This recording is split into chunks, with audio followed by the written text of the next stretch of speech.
For this August gathering, all academicians, I welcome every one of you. On this beautiful day, I, Dr. Asidhara Darvekar, am delighted to welcome each one of you for interactions, discussions and exchange of opinions in taxonomy, biodiversity, wildlife conservation strategies, TBWC.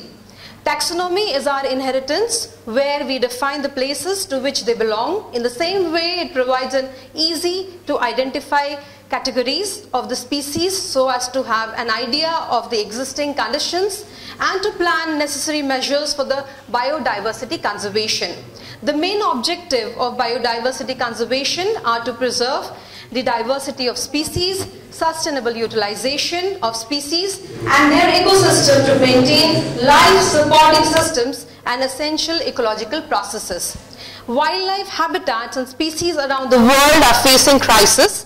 It is estimated that global warming may cause the extinction of 15 to 35% of species by 2050. This is another aspect which needs attention because we could lose about 1.25 million species. Unlike other environmental losses, this one cannot be reversed because nature does not give a second chance to biodiversity. I hope through these words I have charged up the session which recommends to begin it. Our session has total 5 invited talks, out of which 2 will be presented. I wish to humbly invite our chairperson, Professor Vinita Shukla ma'am, and co-chairperson Dr. M.M. Rai for chairing the session. I request them to occupy their seats, please. Thank you.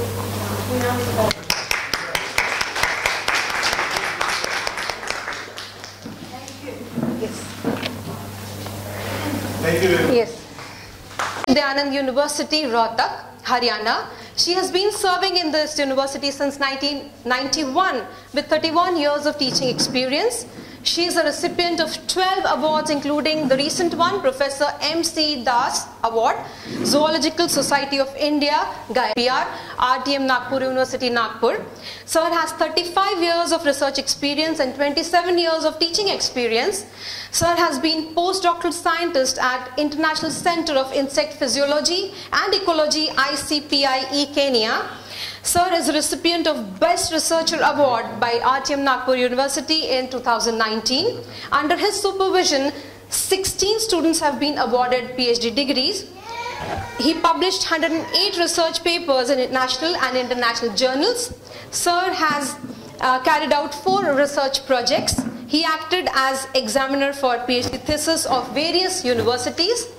He has invited several countries for academic conferences at Australia, Chile, Hong Kong, Singapore, UK, Sudan, Switzerland and many more. His research interest is sericulture, apiculture, locust endocrinology and behavior, etc. He is a life member of various societies. May I now request Professor Vinita Shukla ma'am and co-chairperson to start the session. Whether I can start it, sir? Yes, ma'am. I request Professor Vinita Shukla ma'am to deliver her talk on effect of biochar and fly ash on earthworm Eisenia fetida in soil contaminated with chloroferosis. Thank you.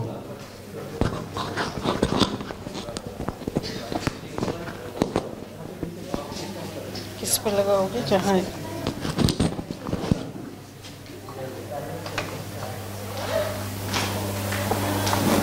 कोई के दूँ ना बढ़िया रहेगा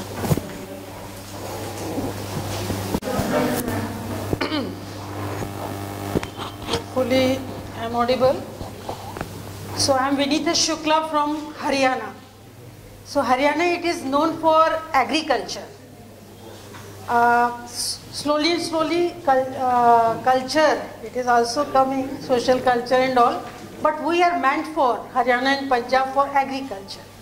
So because I studied there only at my MDU Rohtak, I did PhD there also, and in 91 I got this appointment directly in the university.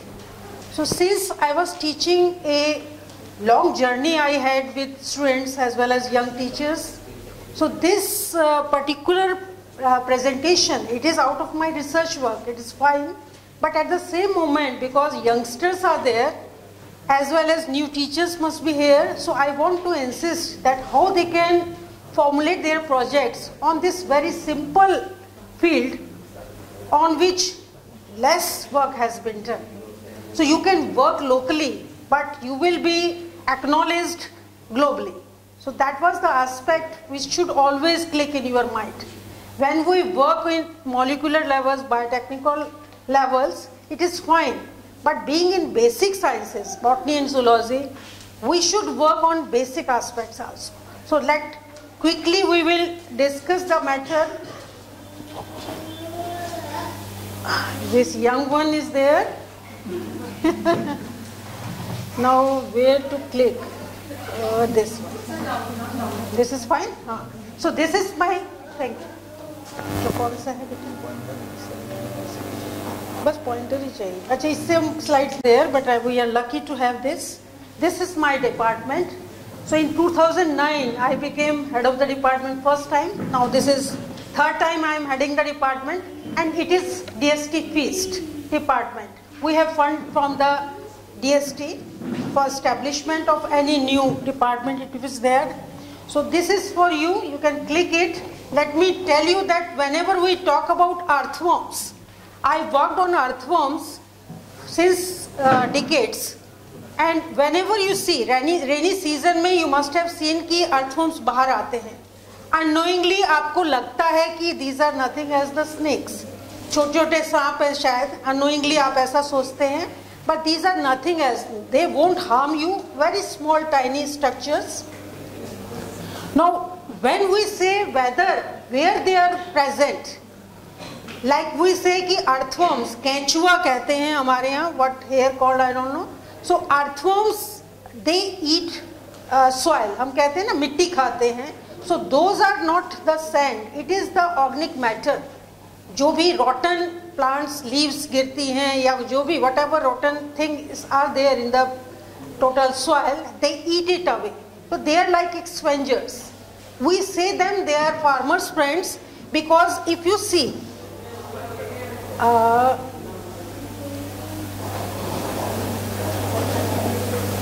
where is pointer? This one.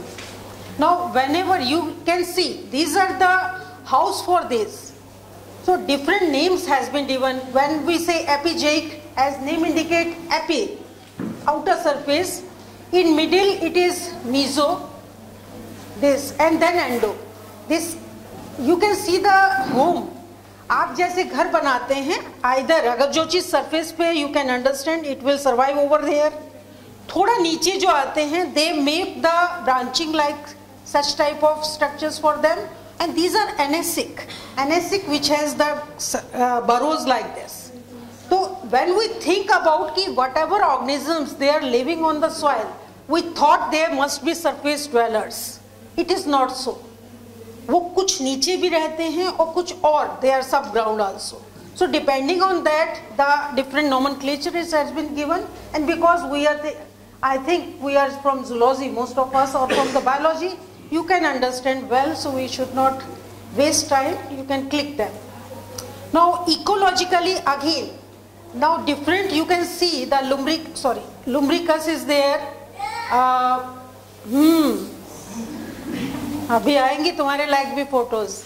Now these examples are there. What I meant to say, whatever local species are available to you, if you go, girls are there because biology mostly girls are there. They reside in hostels, whether it is boys hostel or girls hostel.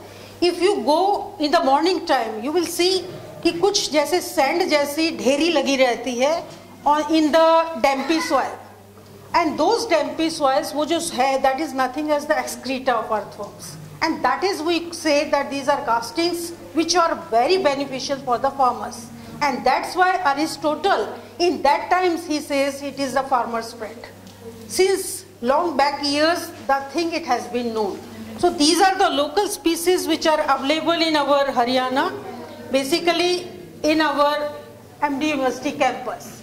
So when I say that think globally but act locally, it is just the meaning of कि मेरे जितने research scholars 14 ने जो degree ली, those worked on surroundings of the MD University campus. ये नहीं था कि वो दूसरी लैब्स में जाएं या काम करें, हेल्प लेते हैं but they have to work locally. तो locally में ये है कि if these are girls, they won't face any type of residential problem as such. So this is a good work which the new ones they can start. Now why we prefer Icenia foetida? Along with local species, we use this exotic species. Exotic means which has been shifted from the outside. So this is exotic species which is not a local species. Let her move, let he or she who is child, घूमने दो इसे. He is among us, है ना, हमारा ही zoological specimen है. So let him. We are also animals, so he belongs to us, no problem. So this is Icenia foetida, which is very common to work with. So whatever new generation want to study, want to work, want to send projects to DST, they can work on Icenia foetida because it is very stable type. It won't die. थोड़ा बहुत circumstances खराब होंगे. अगर आपने you are keeping it in lab and it is not getting any water for a longer duration, they will, even then they will survive. थोड़ी soil dry हो जाएगी, even then they can survive. These are hard species. Now earthworms, they are known for, when we say for this soil formation, soil porosity, आप understand कर सकते हैं when something it is going porous in the down, so they will make the pore. तो जड़ें जो हैं plants की, they can respire more easily. Same water infiltration, rain water को अंदर जाना है, और whether any type decomposition of any type of raw material, humus formation. So this is in literature that how any type of species, not earthworm. आपने देखा होगा कुछ लोग चींटियों को ये अपना आटा डालते हैं, so that the ants. तो अनार में, अनार का पेड़ अगर है पोमग्रेनेट का, तो उसमें कहते हैं you just pour, कुछ मीठा उसमें डालिए, उससे क्या है चींटियां जाएंगी, ज़्यादा पोरस होगा, it will give good fruits. So everything it is consists with कि soil की formation को या soil को texture को how can improve. The same thing earthworms they are doing. Now I am concerned with this pesticide. You can select any type of pesticide, है ना? Because in Haryana, especially in Rohtak and Punjab, we are using this pesticide more. So I worked on local species. What I say to my friends or students that whatever thing the farmers they are using in the local area, we should select that. अगर हम ozone hole हो रहा है, मतलब Antarctica पे अगर whole हो रहा है, तो उसको काम हम यहाँ नहीं कर सकते. We should work, we should get concerned with what is the local problems. Local problems ये हैं कि पंजाब हरियाणा में which we are facing more and more pesticides we are using, more and more earthworms they are dying. So natural जो हमारा था friend or scavengers they are dying and we are using the artificial things. आपने सुना होगा vermi compost and all. So this is the pesticide. Any type of pesticide you select, these are the same mode of functions and their structure. So you can go through that later. This is the structure. Now this is important, biochar. You must have heard Haryana Punjab में पराल जलाई जाती है, जो हम फसल काट लेते हैं, हम जलाते हैं, and केजरीवाल सेज कि दिल्ली में हमने धुआं भेज दिया. So ये सदियों से हो रहा था. जब हम छोटे थे, at that same moment farmers they were used to cut the crops and later on जो नीचे बचता था उसे वो burn करते थे. That was the सालों से चल रहा था. इन्हीं अब सडनली क्या हुआ है ना कि air pollution. At the moment जब मैंने परसों यहाँ के लिए फ्लाइट पकड़ी, पूरा कोहरा था.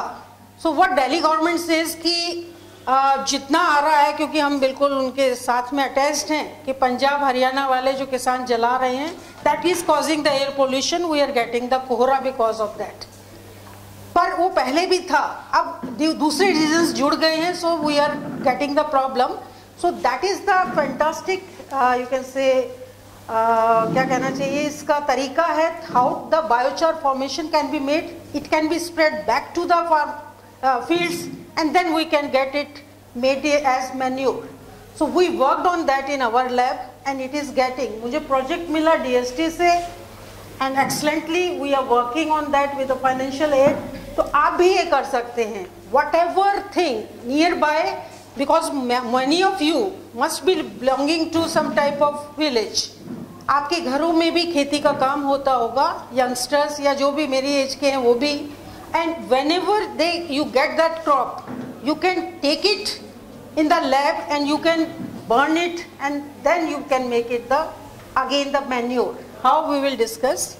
So this is the status जो latest है, जो हम लोगों ने भी छापा newspapers में local में कि पराल से that problem which has been creating बंद नहीं हो रहा है. Whether it is fields on fire, धुआं आपको लगातार मिलेगा. I am not denying. Punjab Haryana में हम लोग जब घरों से भी निकलते हैं, wherever we see कि burning, we can see the fumes.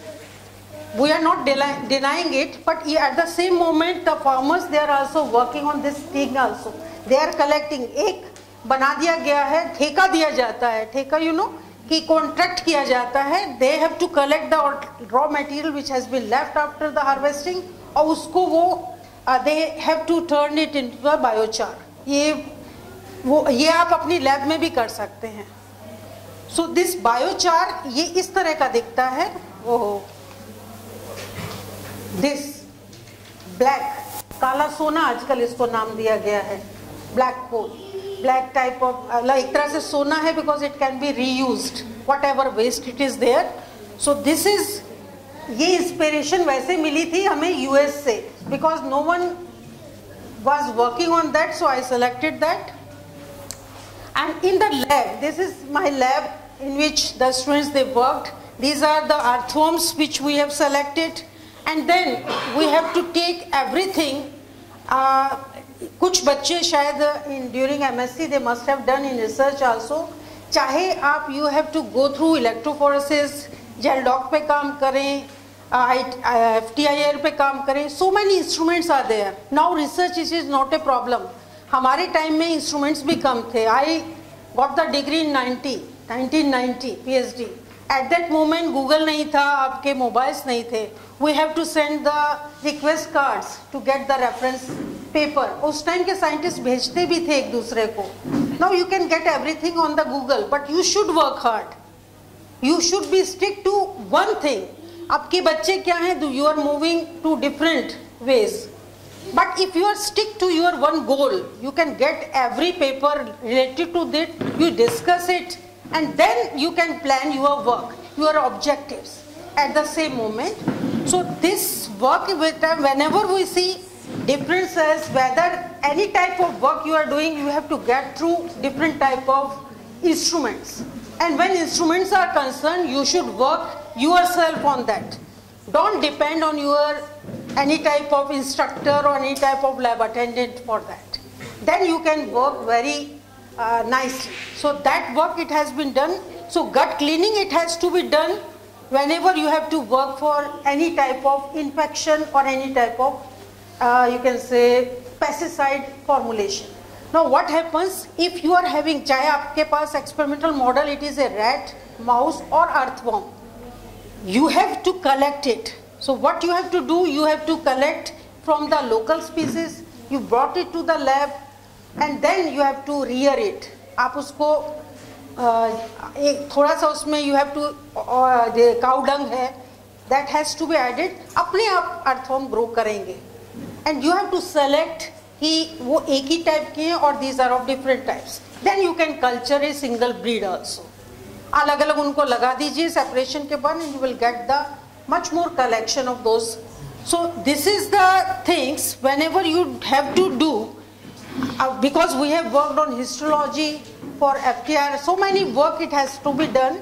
अलग से we can discuss अगर आपको detail चाहिए हो. So this all it has to be done in the lab itself. Now this is the healthy culture which has been made. आपको ये दिख रहा है, this one. This culture it is there, and whenever bedding it is has to be there. आपके थोड़े time बाद earthworms they are nocturnal. They have to come outside, वो आपको सुबह, as I told you, castings they are available in the morning itself because they are nocturnal type. They resides for the night and in the early morning they come for the excretion. And at that moment we have to collect that excreta and we have to go for what is the composition of that castings. So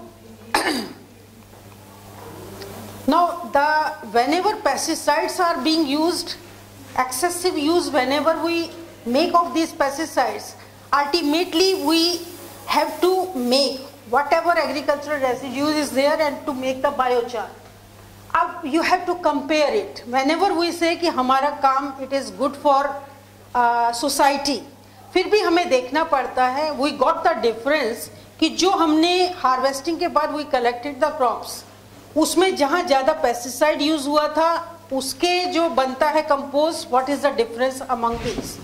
ऐसा नहीं है whatever agricultural waste you have collected, it gives the same type of formation of manure. जहाँ pesticide whenever it has been used in the large quantity, it was having large impact. वहाँ पे manure जो था वो कम बना, उल्टा it was toxic for the crops. So we have to check that because I am toxicologist. I work for environmental pollution, so I worked in that direction. अगर if you are conservative, conservation पे काम करना है तो you have to have the main issue कि earthworm तो नहीं मर रहा, which is a non-target animal. So same topic, it has to be selected by the different persons with different aspect in which field you want to work. So accordingly, the biochar formation which is meant for agricultural waste of any type, either you select kitchen waste. Kitchen waste you can get from your kitchen and then most of persons they are working for the vermicompost formation from the kitchen waste. So it is much more easy. But if you go for agricultural waste, it becomes the state issue. You get more money for that. Think, just got my point.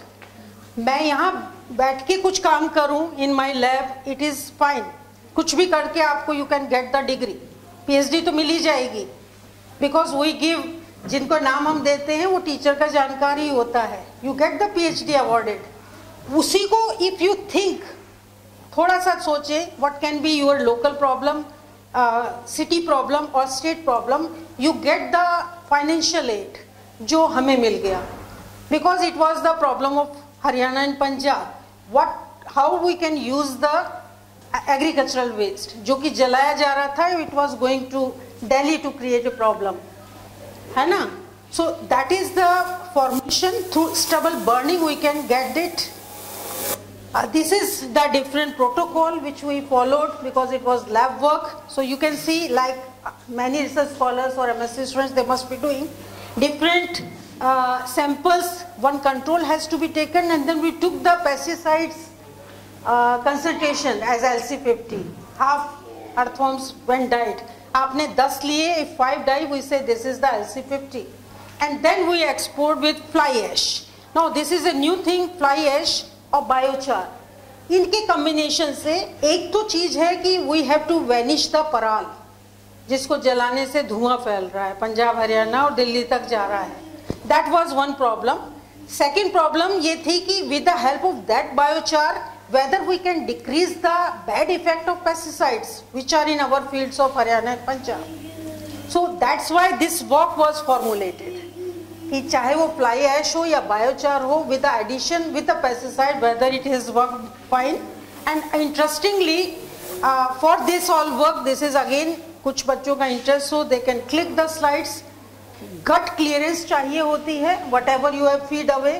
आपका भी अगर कोई test करना होता है तो खाना कुछ टाइम के लिए रोक दिया जाता है. In the same way animal should be stopped. Otherwise वो वॉन्ट, हम कह नहीं सकते. अगर किसी को बुखार भी है, जुकाम भी है, गला भी खराब है, वी कांट से कि वो किस लिए है, क्योंकि 3 symptoms are there.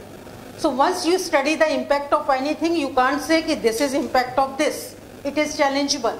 So once you have to clear the total gut, then you have take the coelomic fluid. Students are there, you must be knowing that coelom it has got the fluid in case of annelida.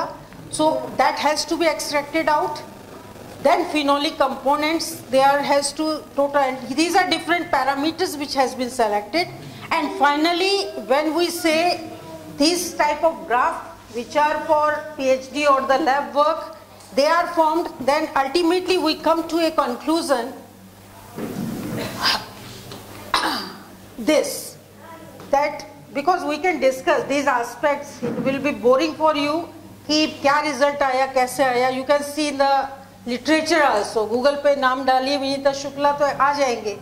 So once the thing it was added, ultimately when we say कि pollution is there, pollution due to pesticides is there, which are the agricultural states, must be, Nagpur में भी कुछ ना कुछ जरूर बोया जाता होगा, है ना? Something it must be there. आप, you must be belonging to a family जहाँ पे agriculture हो रहा होगा, something you must be growing in your fields, या आपके आसपास वालों का होगा. So you can select that as a dissertation work. Young teachers जो हैं, they can select it as a project and it can be submitted to ICMR, because whenever zoology is concerned, it is concerned with animals, with us also. You can collaborate it. You can select the model rat and you can connect it with human beings. If you are selecting like me, earthworm, even then you can select, first you can get the agricultural waste, due to the burning it is causing problem, आप उसको उस तरफ ले जा सकते हैं, gases pollution की तरफ. Air pollution it has been created, and ultimately when the conclusion comes, it conclusion in my case when I say that biochar it is giving good results along with pesticide, it is not causing any mortality to earthworm. Pesticide डालने से earthworm मरते हैं, but because of biochar addition or the fly ash addition, the earthworms they are not dying. Means it is a good research.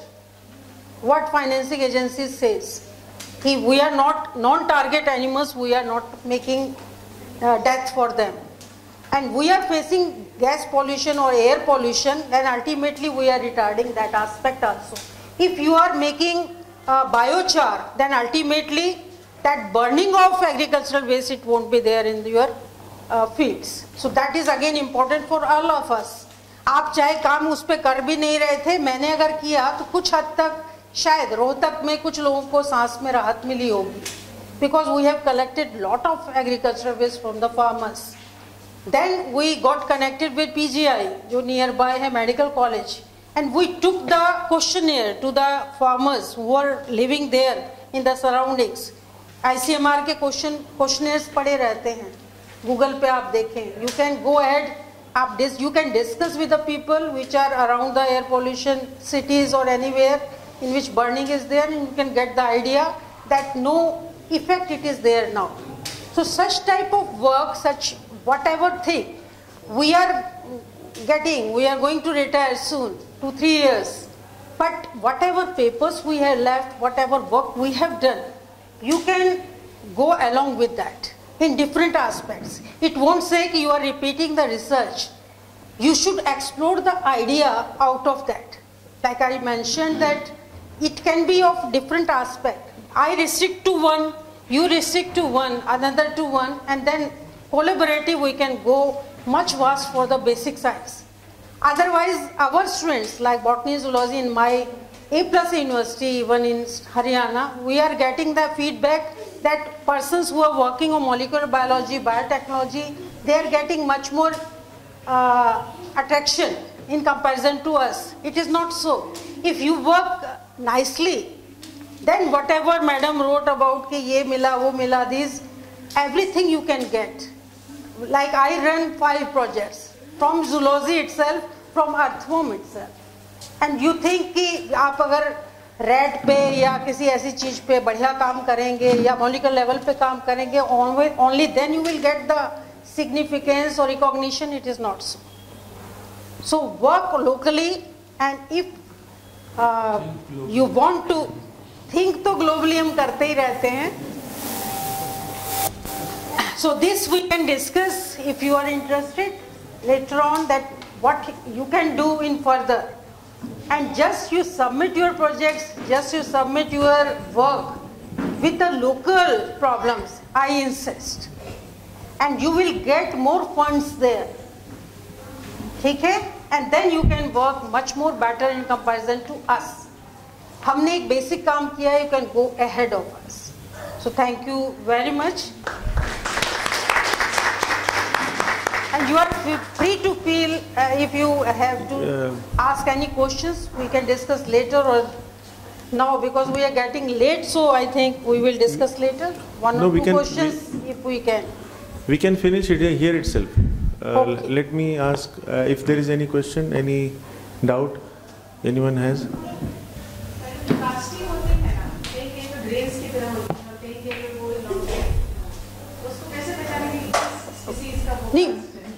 Species you can't recognize. Please. Castings, they won't say that this is particular type of thing. Once you have you dug the soil nearby, whatever earthworms you are getting, you have to see it through our taxonomic books. And then Madam Julka is there in Solan. You have to send it for that. For, you can say, what is the genus and species is there for identification. Because we can't say कि हमने book से देख लिया, it is having the similar feature and this is this. It will be not recognized by the taxonomist. Sir. Yes. So Dr. Vinita, first of all, Professor Vinita, I will say. No, I'm Vinita for you. Congratulations for such type of lecture and information which you have given to the younger generation and the way you have expressed yourself and all that. One thing you used in your lecture that we are retired. Professor never retired. Okay. So I take my words back. I'm not retiring. Yeah, I just want to suggest you one thing, that you are not retiring. Still, there are a lot of opportunities. You may get some better opportunities than this place where you are working. You may go some other place and we will have thank you so much, sir. Thank you so much. Okay, if there is no query question, I have 2 points to clarify. Ma'am, you said that we used to burn even earlier days also, but as I have seen in my early age, we used to cut the plantations. So when we used to cut, it was from the really at the bottom of the plant. The surface, Now, don't you think this is a problem of mechanization? Actually, yes, but competition has been raised. Punjab, Haryana, maybe we are using machines. Yeah. And machines से क्या होता है कि खाली ऊपर का कटता है. So that's why that's why I was just trying to say that don't blame the earlier people because they used to really work hard. They cut with their own hands. So and then plow them and then it used to go to that was the thing. But what idea I gave you, क्योंकि जब हमें जवाब देना होता है to Delhi government, हम लोग भी उस पॉलिसी में हैं, तो वहाँ पे थोड़ा सा एक बचाव का ये पॉइंट भी होता है कि बहुत पहले से ये चक्कर चला आ रहा था, अब क्यों इतना हल्ला है. So that was the point for that only. Initially जब हाथ से we were cutting, हाथ से जब काम होता था, चीजों को जड़ से उखाड़ा जाता था. That we understand. But उसके बाद जो हमारी जनरेशन आई थी, मेरे साथ के MSc में जो मेरे साथ के स्टूडेंट्स थे, मेरे कोलीग्स, उन्होंने तब से ही वो मशीनें यूज करनी शुरू की थी. बिकॉज वो होता है ना जल्दी काम हो. काफ़ी टाइम से मैं भी फिर सर कहेंगे रिटायरमेंट मत कहो, तो 60 साल होने वाले हैं. और 60 मेरे साथ जो स्टूडेंट थे 85 में मैंने MSc किया था, तो 85 को कितने साल हो गए. उस टाइम से सर और everyone he was using that machines. So the problem is due to machine cutting. Machine, yes. Exactly. That's what due I was to machine cutting. मशीनों से वो नीचे का हिस्सा रह जाता है और हम आज भी चला रहे हैं Haryana Punjab. So this is a problem of basically advancement of the technology. Yes. Madam, no machine has come. But हम मशीन या एडवांसमेंट को तो रोक नहीं सकते सर. तो बेटर है कि हम कोई ऐसा आइडिया लें कि जिसको हम सॉल्व कर सकते. Yes, but we have, madam, no machines have come which cut the many parts. But farmers don't want to do that. There are machines. Some of the farmers they are doing like this in Punjab. That is again part of the expenditure, you know. If you look at economics देखिए आप यहाँ देखिए मैं बताऊँ हरियाणा बहुत wealthy state है, बहुत पैसा है हरियाणा में. हमारे जो फार्मर सच बता रही हूँ, पंजाब को हमने क्रॉस कर लिया है, बट हमारे जो फार्मर्स हैं, फार्मर्स वो ज़्यादा से ज़्यादा अब वो भी आ गए हैं थोड़ा सा उस रोल में प्रैक्टिकल वे में कि we have to earn more. वो अलग अलग वो करते नहीं है. Ma'am, if you permit can I request you, Because since you said that we are getting late, we can discuss later on. So same thing I told. जब We'll move on to discussion, the next. being a teacher, जब discussion शुरू हो जाता है तो master को रोकना बड़ा मुश्किल है. मास्टर को ही नहीं, रिसर्चर को भी. Thank you so much. Yeah.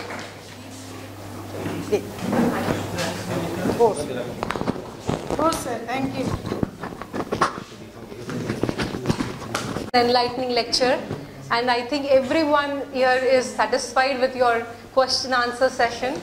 And proceeding further, we have our next speaker with us. I now invite Professor Siddharth Kumar Mishra sir. I'll introduce you. Yeah. Sir is Professor, Department of Biochemistry, University of Lucknow. Sir has research and technical experience of 14 years. He has guided about 2 students right now and 2 are ongoing. He has 6 PG dissertations going on. Sir has 67 publications in Scopus, has 7 books and chapters, and Sir has 2 patents from USA and Germany. His biodata and curriculum vitae was commendable, sir. His research projects, he has completed 9. Awards international, he has 4, and national 7. Around 11 awards he has. And major award which I would like to tell is Best Poster Award 2020 at the 107th Indian Science Congress at Bangalore by Honorable Vice President of India. His teaching areas are biochemistry, animal physiology, genetics, molecular and cell biology, virology, bioinformatics. Sir has research areas of cancer biology, molecular biology and signaling. Sir, I invite you for your lecture, and Sir is going to deliver a lecture on assessing the impact of environmental toxin microcystin on food resources and their manifestations in liver diseases. Sir, I welcome you. Sir, your presentation. And coordinator Dr. Dharwekar. So I'm thankful to all of you for giving me this opportunity. So myself, Siddharth Mishra, I'm belonging to Department of Biochemistry, University of Lucknow. I'm going to talk about one of the finest problems which is happening with water bodies due to infestation of one of the microbial species. So the title says, Assessing the Impact of Environmental Toxicant Microcystin on Food Resources and Their Manifestation on Liver Diseases. So many of the times we go to some of the water bodies and we see this kind of scenario. The water bodies apparently look very green, thick and dense, and that is actually because of one of the cyanobacteria, that is microcystins. There are different species of microcystins. There are around 100 different species of microcystins found among different type of water bodies. And if you go in and you just put into a glass of water, it can be seen that it keeps precipitating, and finally a thick green solution can be obtained. And very interestingly, this microcystis species has several toxic peptides. One of them is microcystin LR, which is the chemically rotated form. It is a cyclic heptapeptide. There are 7 different peptides.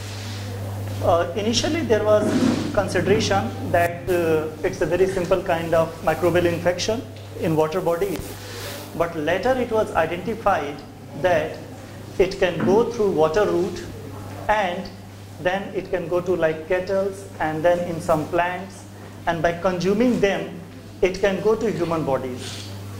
And very interestingly, fish are the best reservoir for microcystin. If we eat those fish who are from microcystis infested water bodies, we are very likely to get a restoration of microcystin in our liver.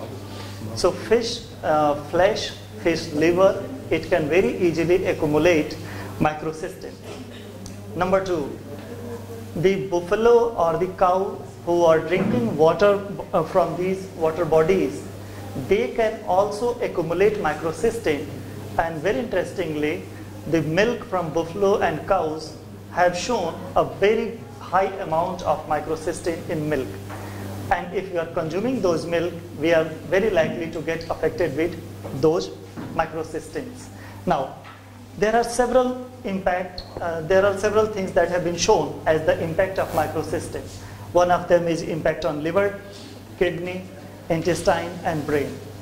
Our research group has interestingly focused, this work is mainly from one of PhD student, Pir Muhammad Ishfaq. He has completed his PhD last year only. So this is one of the portion from his PhD work. This was recently published in one of the paper. Some of the part has been published in one paper and another part has been published in another paper. Yeah. So interestingly, what happens when microcystin goes to liver, it causes several molecular changes. Ultimately, it causes extensive inflammation that can cause chronic hepatitis and that can cause several liver dysfunction. You know what happens? This microcystin is very interesting molecule. When it is inside microcystis, the microbe, it is almost water soluble. As the microcystis is dried or it is broken, the cell wall is broken, it comes out, it gets precipitated in the form of crystalline structures. Being crystalline, it remains almost water insoluble. It is fairly soluble in blood, but when it goes to liver tissues, it sticks to cytoskeleton of liver tissues, basically hepatocytes, and sooner or later it crystallizes. As it crystallizes, it breaks down the hepatic cell wall and it causes liver damage. That's what we initially call fibrosis, later we call it cirrhosis, and in an extensive stage, it causes hepatocellular carcinoma. Basically starts with degeneration of cytoskeleton structure in hepatocytes that leads to all these changes. So there are so many aspects associated. One of the aspects is modulation of oxidative stress functions in hepatocytes. That is one of the aspects that microcystin induces in liver. And one of the confined that we have published on this aspect in the paper, that it induces inhibition of PP1, PP2 genes, which leads to alteration in MAPK pathway and suppression of P53 that causes DNA damage and cellular proliferation ratio is altered. Finally, it causes liver toxicity, thereby it induces initially fibrosis, cirrhosis, and then hepatocellular carcinoma. And the parallel mechanism is it induces reactive oxygen species and causes disruption of hepatocytes cytoskeleton structure. This is the same thing that has been expressed earlier. One of the things which has to be added here, once it causes reactive oxygen species, then it leads to affect hepatocytes mitochondria. It induces hepatocytes mitochondria to release cytochrome C and endoplasmic reticulum to release calcium molecules. Thereby, the two activates a peptosome that induces caspase 9, and then it induces caspase 3, and it starts apoptotic changes. So we thought to assess that what can be the, and very interestingly, so this work was largely done in Dr. Hari Singh Gaur Central University, Sagar, Madhya Pradesh. Earlier I was assistant professor over there. And at that time, there is a water body that is called as Lakha Banjara Lake. And that picture is originally from the lake. What happens? Many of the times we have taken groundwater sample. And sometimes half kilometer from the water body, the groundwater sample has microcystin. The pure groundwater sample that we used to drink, that has this contamination. So we did a comprehensive study and we proposed that this is happening.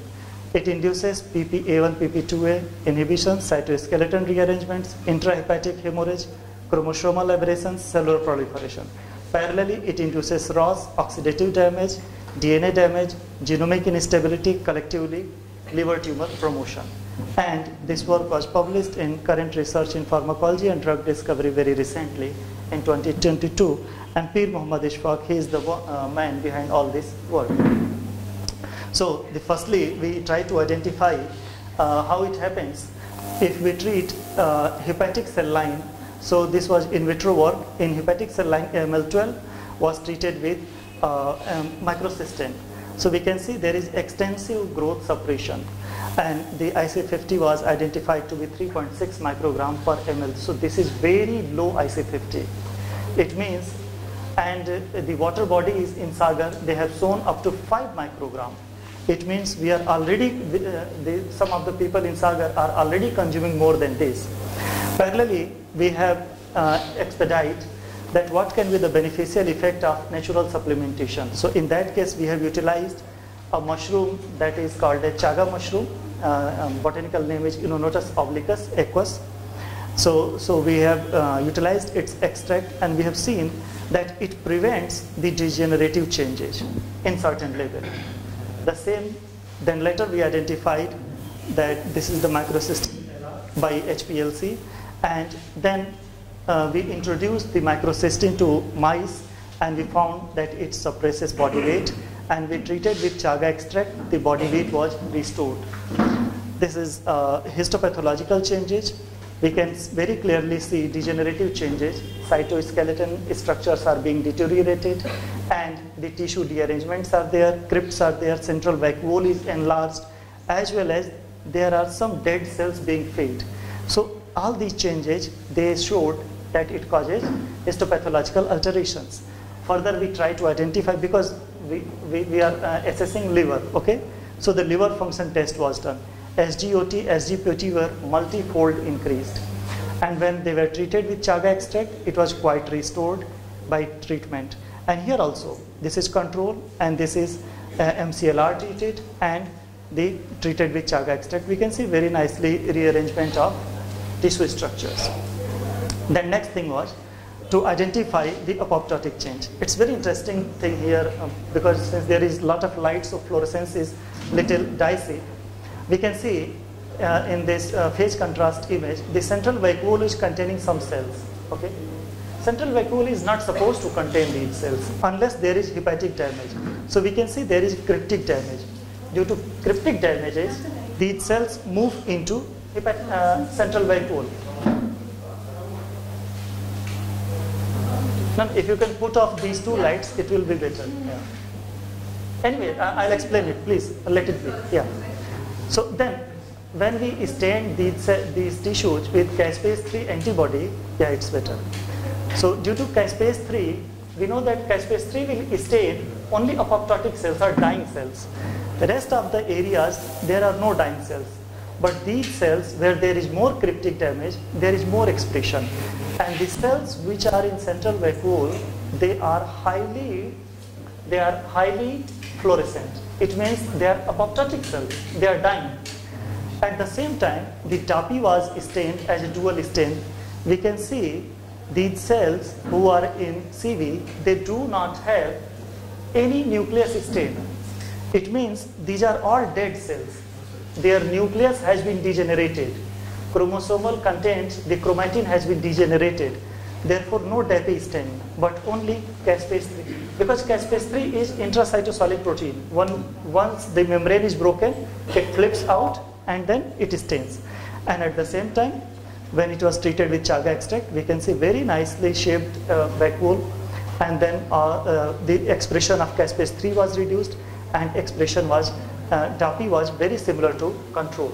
So this gave us a very clear understanding that MCLR induces apoptotic damage in liver tissues, and that was restored when it was treated with chaga extract. So, and then one of the further fine result was, because we thought that what can be the aspect, because we know that it is causing apoptosis. The proposed mechanism was related to oxidative stress. So the two key findings, there are several other results in the whole original manuscript. The two key findings, one is GSH concentration and catalase activity. Glutathione reductase, basically glutathione goes down, and at the same time catalase activity goes down. If catalase activity goes down, it means free radicals that has been formed, they are not going to be catalyzed. If they are not going to be catalyzed, they will not be converted finally into water. So therefore, this directly indicates there is high reactive oxygen species due to microcystin LR in liver tissues. At the same time, when they were treated with chaga extract, this was restored to almost normal. So with this, we concluded that when microcystin LR goes to liver tissues, it causes inhibition of the two key enzymes, then causes apoptosis via mitochondrial pathway and induces ROS and apoptosis. And then it causes several molecular changes, including modulation in MAPK pathway, DNA, protein kinases, etc. And it leads to P53 lowering and causes gene expression alterations, and ultimately it causes DNA damage and apoptotic cell death in mitochondria, hepatocytes. So with this, we finally concluded that environmental toxicants like macrocystins, they have ability to accumulate in the liver tissues and they can cause hepatotoxicity. Their persistent infection or persistent infestation can cause severe hepatic injury, and this can lead to liver carcinoma. We found that MCLR caused significant reduction in body weight of mice that was shown by, and that was followed by notable changes in histopathological screening. And then it modified the liver function test enzymes, especially SGPT and SGOT. It also caused different kind of changes, especially the lactate dehydrogenase. Lactate dehydrogenase is, again, for students, it has to be restored inside tissues. If it is going in the blood, it means the tissue is broken. Tissue is broken means hepatocytes are broken. When we are saying SGPT, SGOT test, they are tested in blood. They are not supposed to be very high amount in blood. Once hepatocytes are damaged, they are released into blood.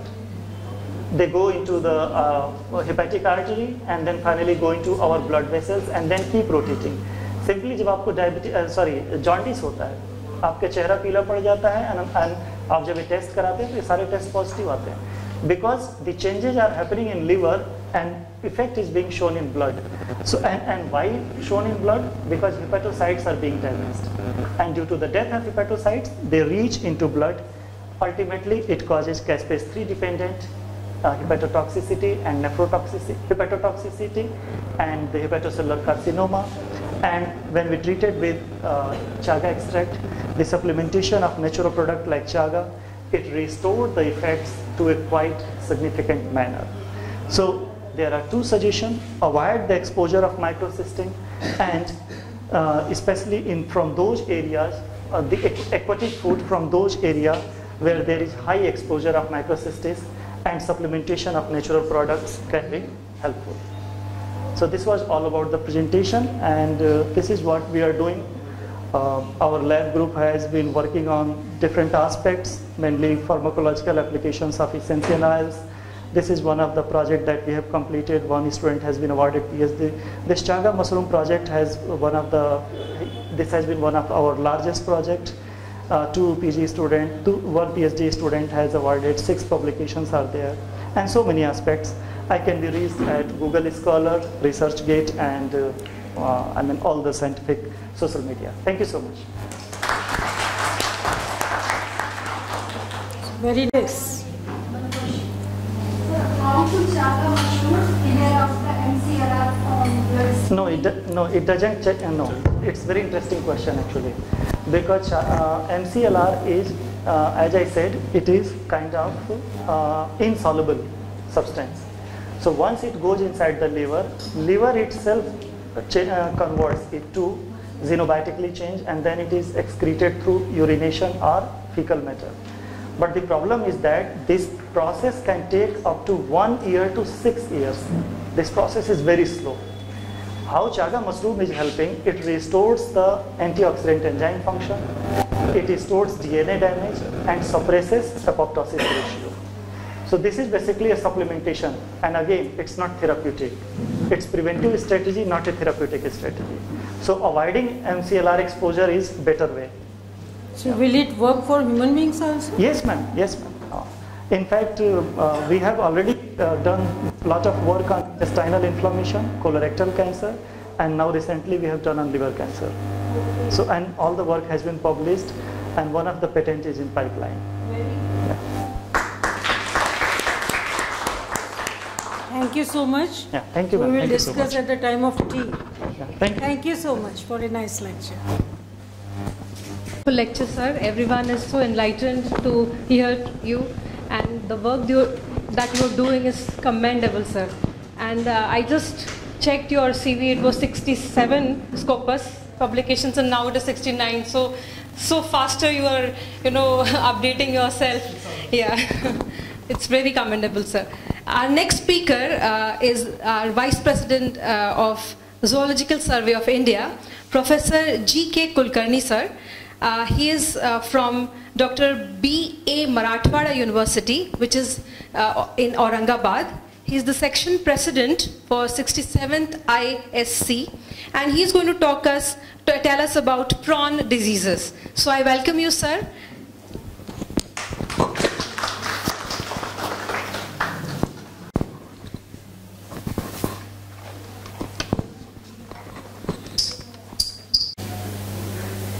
Good.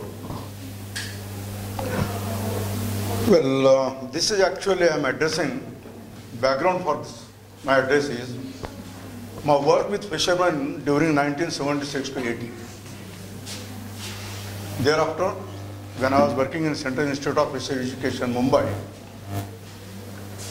I again visited for 2 years from between 12 to 15, 2012 to 2015, thinking that how much improvement has been taken place in the quality of the prawns which are coming in the hall of the fishermen. And interesting point on that was a very less attention was paid on this aspect. How I'm going to tell you slowly one after another. How much time I'm allotted? 10 minutes? You are invited, sir. Not like that. I should not extend it. Okay. I'll finish in 15-20 minutes, not more than that.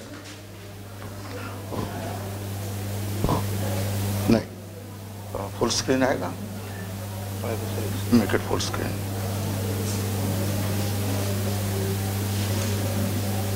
ये full screen पे है? वहाँ पर कहाँ?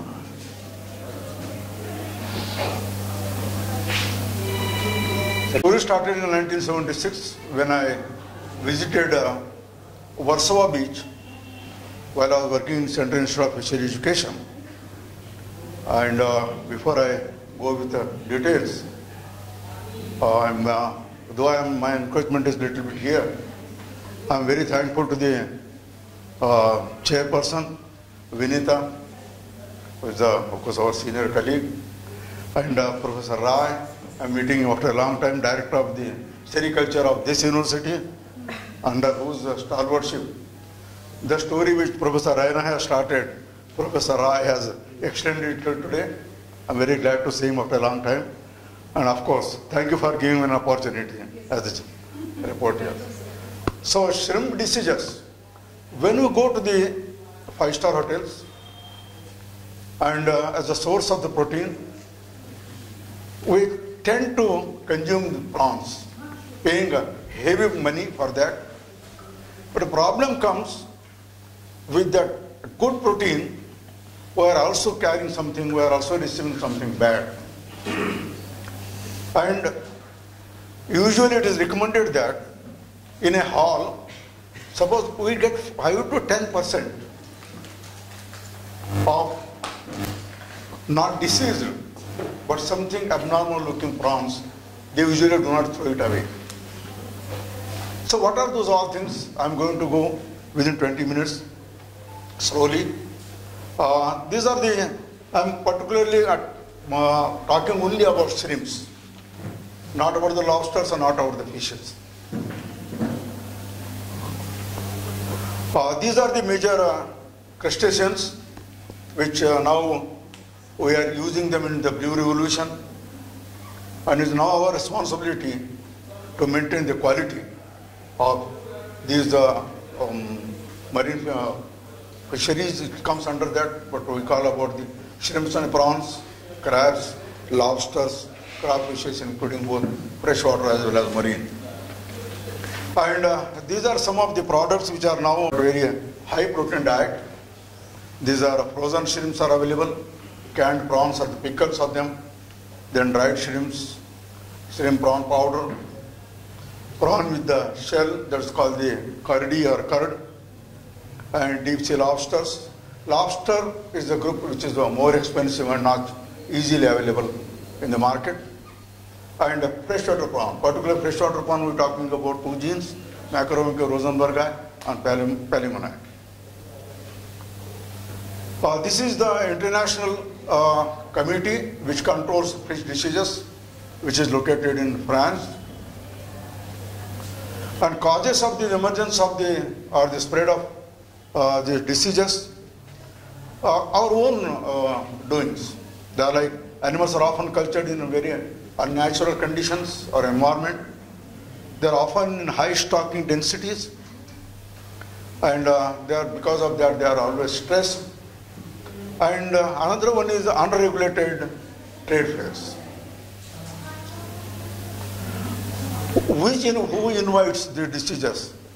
Pathogens are, of course, they are there, but disturbance in any one of these components of the cycle, either it's the host or proper environment conditions or potential pathogens, they develop anything, there is a disturbance in this ecosystem, leads to a disease, one or another way. And these mostly viral diseases are more dreaded. And the shrimp is the largest as single seafood commodity with little bit high value. Approximately 75% is in the capture fisheries and 25% is in the culture fisheries. And disease has a major impact on the shrimp farming industry since 1981. And mostly the Asians and Americans, data is available. The purpose of showing this table is not to go in details with everything, but these diseases, if we take a 1 point complete, then it causes about 48,717 metric ton of loss per year. It causes about 1,022 crores of rupees. And employment which we lose is about 21,000 lakhs, 56,000. So disease, though it looks very small one, but it actually causes a lot of loss. These are the major pathogens. The major pathogens which include the viruses. And these viruses, they cause the white syndrome, Tara syndrome, yellowhead. This everything I'm going to show you in this slide. How do they look like and how much they cause the disease. How much they cause the... Then in addition to the viral diseases, there are some pathogens which are bacterial as well as fungal. This is a Tara syndrome disease. This is also called the, its body becomes pale red, a surface and appendages they look very pale red. Hope you must be seeing. As the telson region of the fin region becomes red. So this is a symptom of the disease. And this is caused by the Tara syndrome virus, that is called the TSV. A small pecorino-like RNA virus, and that causes, and not only one fish, one prawn, but the host range is a very wide. So wherever, if you go and buy this prawn, you have to be careful about seeing at least its tail, whether the tail is red, then it is infected. A small symptoms I'm showing, not going in much details. This is called yellowhead. As name indicates, this disease forms the head region yellowish. If you see on the left hand side, right hand side, these are the normal prawns, but on the left hand side, they are the yellowhead prawns. And the clinical signs of this, the white, yellowish or brown gills are found on that. The cephalothoracic region and anterior part of the body or the head region becomes yellow. And the virus, usually called the yellowhead virus, which is a small RNA virus. And host range It's a very wide host range as I shown in the earlier slide. Baculomedullary gland necrosis. This is the virus which affects its internal, we call middle gland or the hepatopancreas region. A middle gland or the hepatopancreas, it suddenly turns white in larvae and the post-larvae. So it affects at the development stage of prawns. Most dreaded and mostly affected everywhere is this white spot syndrome. You can find it in the fish as well as in the prawns. Animals become very lethargic and like half dead. They float on the surface and shell becomes very loose in these animals. Even if you try to handle it, you will feel that it's very lumpy. And white calcium deposits are found on the carapace of the thoracic region, and this is caused by white spot syndrome virus, and this is the DNA virus. As name indicates, infectious is hypodermal and hematopoietic necrosis. The hypodermal region as well as the circulatory system or its body fluid is badly affected in this. And mostly, as we know that marine prawns, Penis indicus and other prawns are badly affected in this. Particularly the hepatopancreas region is what we call the vacuolated. In it, white spots are formed in the, and the nostrum of these prawns is deformed. So at least one indication is there that if any prawn is suffering with this disease, the rostrum region becomes deformated. Baculopeny, this is a mostly penid prawn virus. It occurs over the natural range of penid species which are native to the Western Hemisphere.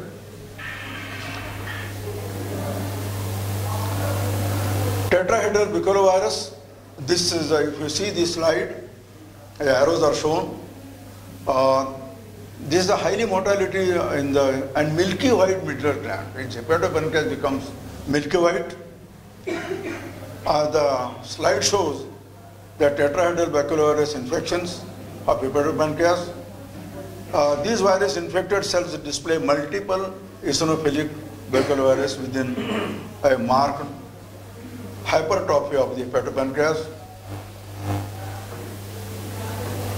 This is spherical baculovirus.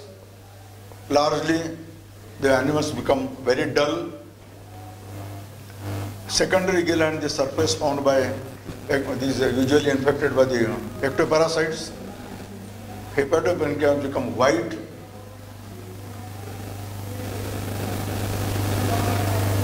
You see the white tail virus. Arrows are shown that abdominal region, particularly tail region, is particularly milky and opaque. Decoloration starts at the tail extremity, that is the tail region, and gradually progress towards the head. If such is the prawn, if you find somewhere which looks abnormal, it should be avoided to take it. This is infectious myonucleosis. Is related to the muscles. Muscles become very weak. And large mortalities in the juvenile and subadult pond reared stocks of the Penis venemi. This is another large prawn. Of course, Penis venemi is an exotic one, now we found in India. And the white necrotic areas are seen in the striated muscles, especially of the dorsal abdominal segments and tail. And due to that, animal becomes very loose and it is not able to swim properly. There are some bacterial viruses. These are actually causing the necrotizing effect, particularly the hepatopancreatic region. And once hepatopancreas is the major digestive system part. And once hepatopancreas is affected, like our liver is affected. And in that condition, animal doesn't survive very well. And there are some symptoms where the hepatopancreas becomes degenerated, because in the prawn, you can see the hepatopancreas through the thoracic region. It is spread all over. And anything necrotic condition, if you see that, particularly when the white spots are there, or animal is very loose, it is not moving properly, it is not coming to the surface, or even in the market, if it develops the decolorization, these are all the external symptoms where you have the choice to avoid them. These bacterial virus, they are of the two types. One is the luminescent disease, and another one is from the filamentous bacteria. Even septicemia is also found to be induced due to the bacterial infection in prawns. Particularly in the septicemia, if you see that, the shrimp had opaque abdominal musculature, pale gill filament, melanized ventrolateral edges of the carapace. It became very black, and cuticular lesions and dorsal flexures of the abdomen. Fungal diseases, which you call the crayfish plague. This is caused by the freshwater Oomycetes fungus. It's a high mortality at the time of the initial outbreak. Many dead prawns you will find that floating at the surface.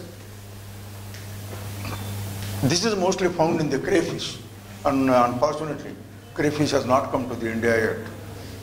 It has come in China, now it has come in Thailand, but Fishery Department, Government of India is not allowing crayfish to come in India, because once the crayfish enters, it is a freshwater. If it enters in our freshwater, possibility is that it may kill our prawns. So crayfish is not yet come. So we are not still much concerned about crayfish plague, but it is just academic interest. Then there are some protozoans which cause diseases in the prawns, either protozoans or the helminth parasites.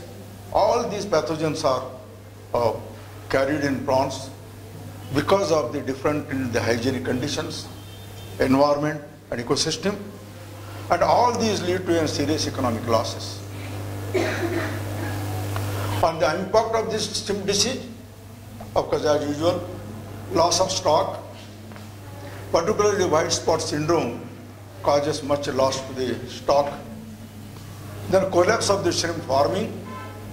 In Taiwan, farming collapsed in 1988, in China 93, whereas in Thailand, total production of collapse in 1996, 7 up to 2,000 similar strains were witnessed in Indonesia and Philippines. These are the major prawn culture countries.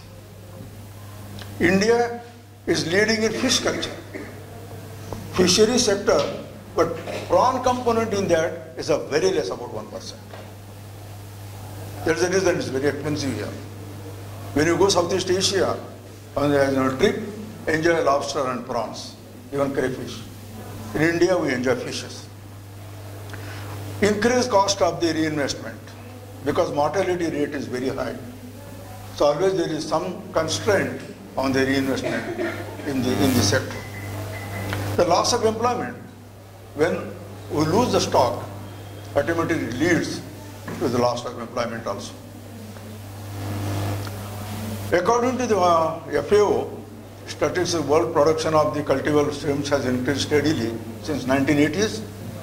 Since a peak in 1982, captured shrimp production has declined slowly and aquaculture shrimp production has grown steadily. It's always a balance.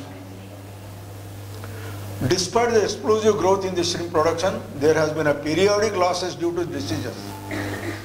Survey of Global Aquaculture Alliance in 2001 revealed a loss of approximately 22% in a single year. Thus, according to the GAA, an estimate for the total loss over the past 20 years may be in the order of more than $20 billion US.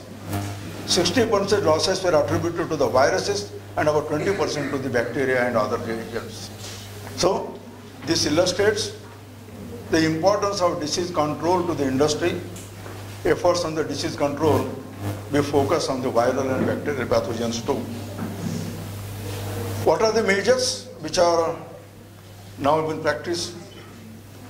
Use of specific pathogen-free stock, use of probiotics, then quorum sensing control of the bacterial viruli, phage therapy, and immune stimulant. So these are some of the efforts being carried out. This is what been observed in the Central Institute of Fisheries Education. Vaccines are also now been produced to control the diseases. The problem is we cannot go and inoculate each and every prawn. So mass practice of the vaccination or mass practice of providing the vaccine through the ecosystem, through the aquaculture practices is been now tested.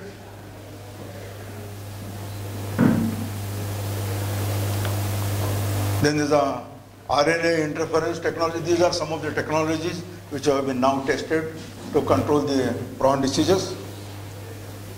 So in conclusion, as it is an important aquaculture form and in the future as a principal source of the animal protein for human consumption, the ability to mass vaccination shrimp and other crustaceans against spread diseases is therefore of global economic and biodiversity significance. Theoretically I can talk about this, but practically it is very difficult. Economic losses due to the disease are likely to increase as aquaculture expands and intensifies. One of the most important challenges of facing aquaculture is ability to control the diseases.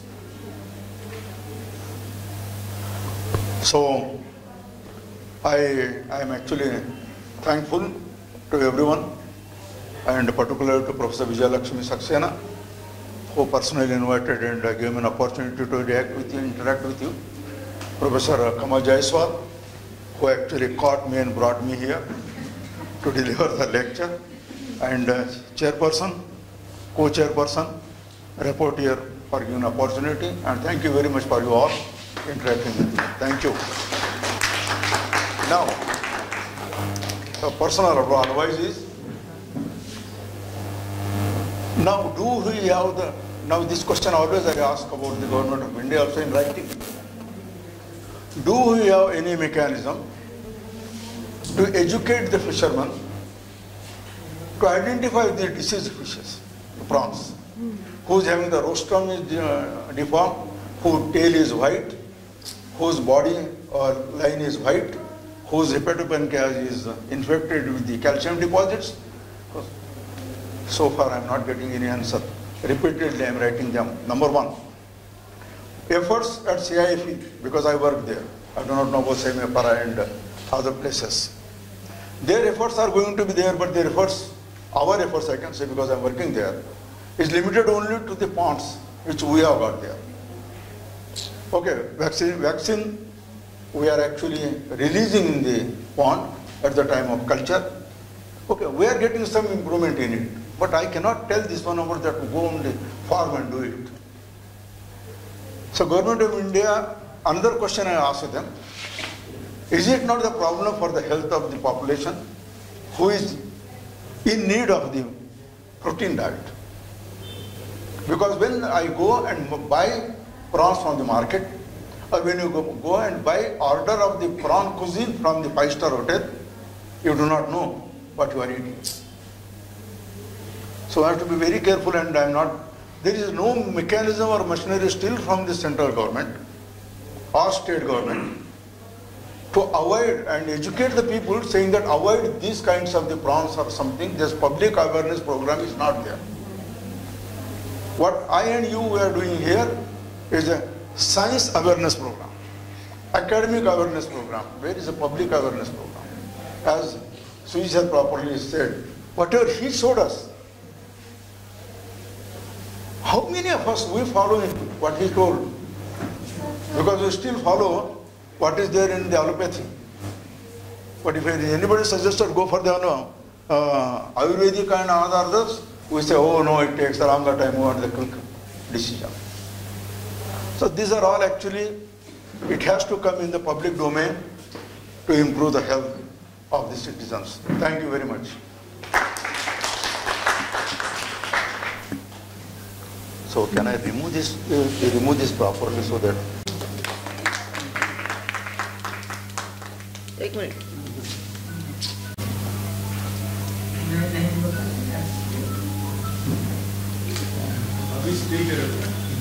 हो गया thank you मैं request doctor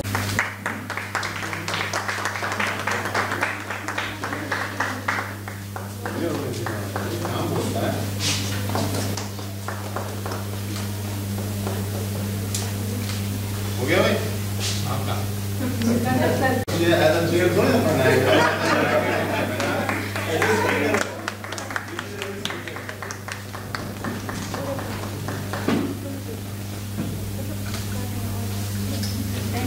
Congratulations to all. Thank you.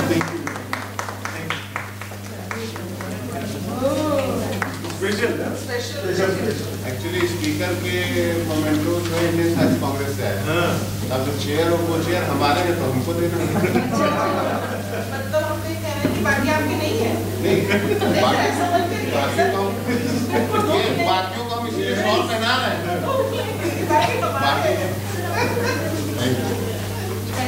Thank you so much. Ma'am आप as used by some inhabitants of the certain locality of Sahibganj, Jharkhand, with a special reference to the presence of the iron compound. This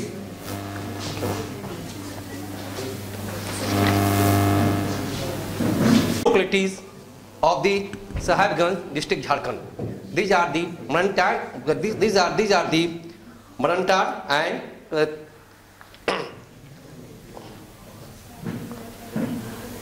here. In the research paper, it was tried to know the quality of the underground water for the presence of the iron compound through the carrying the analytic test of the water sample collected from the various hand pumps situated at 15 sampling points of the selected 7 sampling area of the district Sahibganj at Jharkhand. Water samples were collected from the hand pumps, which water was used for the drinking purpose with care using standard processes. In this study, estimation protocol was selected. Water parameters were primarily applied as per IS 3025, but also methodology as given in the manuals of the CMPDI Ranchi and manuals of the NIRI and manuals of the AFA were also followed. The observation is as depicted in the following tables. Here, we select the 2 areas. These are the Gargawa and Marantar. The water quality of the other areas will be presented by my other colleagues and students in the next session and other sessions.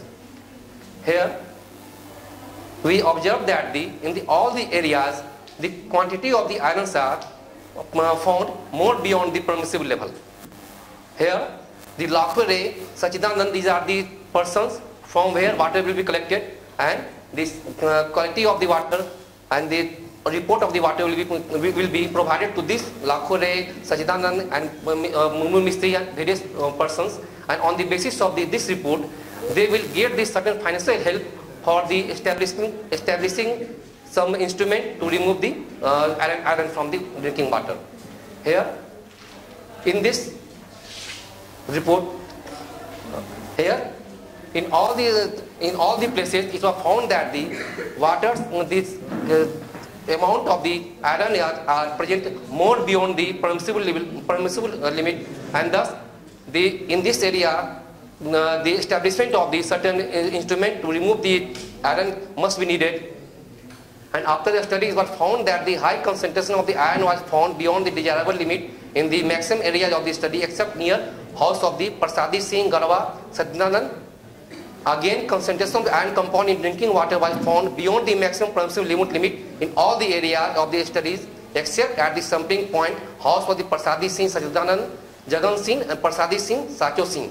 And therefore, analytical study on the basis of random arbitrary sampling of the area of the cover under study has revealed that unsatisfactory condition of the drinking water quality in this area. In only 3 places, the iron content in the drinking water was found below the permissible limit. Inhabitant of this area are suggested to make arrangement to remove the excess amount of the iron compound from their drinking water, otherwise they will be suffering with the health hazard. And it was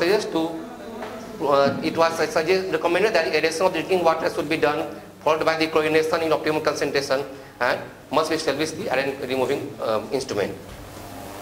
And thanking you for this.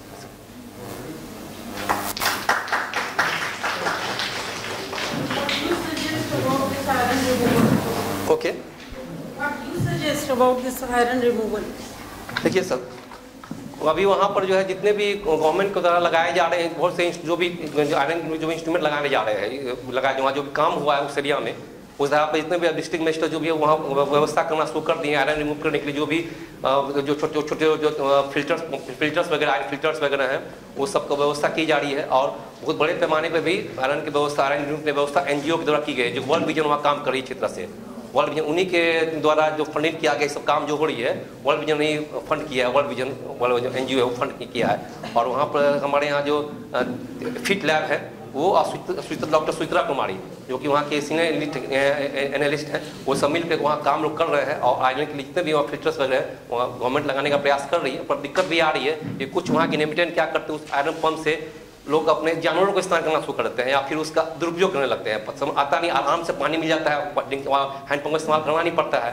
इस चलते वो क्या करना है पानी का वो मैंने कुछ अदर यूज में इस्तेमाल करना सकते आराम से करना शुरू करें। अब इसके लिए अवेयरनेस सभी अब लोग कर रहे हैं वहाँ पर। Okay. Yes. Yeah, thank you very much for a good thought of studies. I won't say that you have methodology was right, but do you know what is the depth of the hand pumps? वहाँ पर sir अभी देखिए झारखंड में do you know the depth of the hand pumps? No वहाँ पर हम लोग ये इसकी हम लोग पानी किए हैं जो जहाँ पानी मिले लोग कुछ लोग ने 200 फीट पे लगा दिए कुछ 300 कुछ बहुत ज्यादा। No, because it depends on the depth of the. हमने व्यक्ति की हमने सीधा लिया जो व्यक्ति को हमने चूज किया गया जो व्यक्ति उनके यहाँ सीधे पानी कैसा पानी इस्तेमाल कर रहा है। अभी हम लोग डेप्थ की हम लोग ने वहाँ पे नहीं किया कि कहाँ बस पानी का हम लोग। I think you consider this also as one of the part of the studies because that is very important. Okay sir. At what depth? वहाँ लोग ये कि पानी लोग इस्तेमाल करो कैसा कर रहे हैं इसलिए कैसे यहाँ से पानी ला जैसे जो भी इस्तेमाल कर रहे हैं पानी। No, that's fine, but see, you are a researcher, na? You have to, you should not leave any lacuna. Okay. Yeah, that's it. Thank you. Next one. Next. Of Siwan, North Bihar. Yeah, ma'am, please. Associate Professor, TAB PG College, Siwan. Siwan जो जन्मभूमि है हमारे प्रथम राष्ट्रपति doctor Rajendra Prasad की और कर्मभूमि है मौलाना मजरूल हक जी की जो एक बहुत बड़े शिक्षाविद थे और फ्रीडम फाइटर थे। यहाँ एक छोटी सी नदी बहती है जो दहा नदी के नाम से प्रसिद्ध है और जिसे हम लाइफलाइन ऑफ द सिवान कहते हैं। इट इज ऐसा माना जाता है कि इस नदी का जो ओरिजिनेशन है वो आर्टिजियन वेल से है और इसके पीछे एक बहुत अच्छी कहानी है, धार्मिक कहानी है कि जब श्री रामचंद्र जी सीता माँ और लक्ष्मण जी के साथ वनवास को जा रहे थे और रास्ते में जब सीता माँ को प्यास लगी तो लक्ष्मण जी ने धरती को भेद कर जो जल स्रोत निकाला था वो दहा नदी के रूप में आज भी वर्तमान है जिसे लोकली लोग वानगंगा के नाम से जानते हैं। Topic correlations between the ecological conditions and the faunal diversity of Daha river of Siwan in North Bihar. मैं आप लोगों को इकोलॉजी क्या है, इसकी स्टडी क्या है, एनवायरमेंट क्या है इसके बारे में मैं नहीं बताने जा रही हूँ। Neither I am telling about the material methods. This is the selection of the site, different stages of the Daha river. This is the site 1, site 2, 3, 4 and 5. Result and discussion. This is the important, the temperature, again this is a pH which is permissible limit. Here a monthly variation dissolved oxygen. आप इस graph में देख सकते हैं कि नवंबर के महीने में in the month of November there is decline in the concentration of dissolved oxygen. And at the same time, there is an increase in the concentration of the demanding of biological BOD. COD result and discussion biodiversity of दहा river. दहा river में मैंने जो collection किया था उसमें इक्थायोफॉनल है, मेलोकोफॉनल है एंड एंटोमोफॉनल है। इक्थायोफॉनल में हमने 35 स्पीसीज ऑफ फिश के रिपोर्ट किए, 32 स्पीसीज ऑफ फिश के रिपोर्ट किए थे, जो 15 फैमिलीज, 7 ऑर्डर एंड 19 जेंडर को बिलोंग करते थे। मेलोकोफॉना जिसमें 2 क्लास हैं, गैस्ट्रोपोडा एंड बाइवाल्विया, जिसमें 25 स्पीसीज हैं belonging to 5 order and 10 families, and among entomofauna it is 22 species of 21 families and 7 orders. This is about the ichthyofaunal. This is the families. जैसे कि आप इस चार्ट में देख रहे हैं, मैक्सिमम है 34% जो फैमिली है वो सैप्रिनिडी है, which is most dominating in this river. Next is the 9% Bagridae, 6% Cobitinae and 3% Belonidae, Cyprinodontinae and the Siluridae. Some fish are, these are the photographs collected by me, Notopterus, Embilo, Pharangodon mola, Aspidopria jaya, Chelakpar, next is Chela, Botia lohocta, also known as Bagua, this is Natwa and Genentodon cancella, here Puntius, Sophor, Conconius and the Sarana, and few are Chanaranga, Channa Bakulis, Kolisha and the Colisa fasciatus. Near Mastasembulus, Balagoattu, Anea Balm, Amphipolis cuchia and the Mistus cabezius. ये तो मैंने आप लोगों को fish के बारे में बताया। नेक्स्ट मैं आप लोगों को जस्ट वो डाटा दिखाना चाहूँगी जिसमें मोलस्क से हैं, डिफरेंट फैमिलीज हैं from the gastropods and the bivalvias. Again this is the collections of the species in different pre-monsoon, monsoon and post-monsoon season. Again, these are the few photographs of the freshwater mollusk. In mollusk, some are edible mollusk, some are bioindicator, used as a bioindicator. The nutrition value, यहाँ आप देख सकते हैं कि कुछ लो socio economic group के लोग हैं जो इस मोलस्क को, पाइला ग्लोबोसा को सोल्ड कर रहे हैं मार्केट में, और इसकी प्रोटीन वैल्यू कम होती है, but it contain maximum amount of vitamin B12. Next, this is about the entomofauna, different family, species and status. This is abundance, Hemiptera, Diaptera, Odonata. Here, dragonfly, Nenantra, damselfly, water scorpion, Spherodema giant. Here, this is the, male Spherodema, which show the parental care, and this is the male Spherodema carry the egg on their back. Here Culex larva, Tanypodini larva. Next is a red tail maggot larva, and very much important is the Annelida brachyura, and this is the leech placopdela. Leech Placobdella. Normal leech हम लोग हिरिडिनिया देखते हैं, but आप यहाँ देखेंगे प्लैकोपडेला को जब मैंने इसे उस रिवर से कलेक्ट किया था तो वेरी स्मॉल इन साइज, और ये जस्ट एक कर्व शेप थे, और इसके बॉडी के inside in this curving few eggs present थे। तो वो बहुत सरप्राइजिंग थी कि इतने छोटे एनिमल भी हैं जो अपने पेरेंटल केयर को मेंटेन करके रखते हैं। और यहाँ आप क्रस्टेशिया को देख रहे हैं।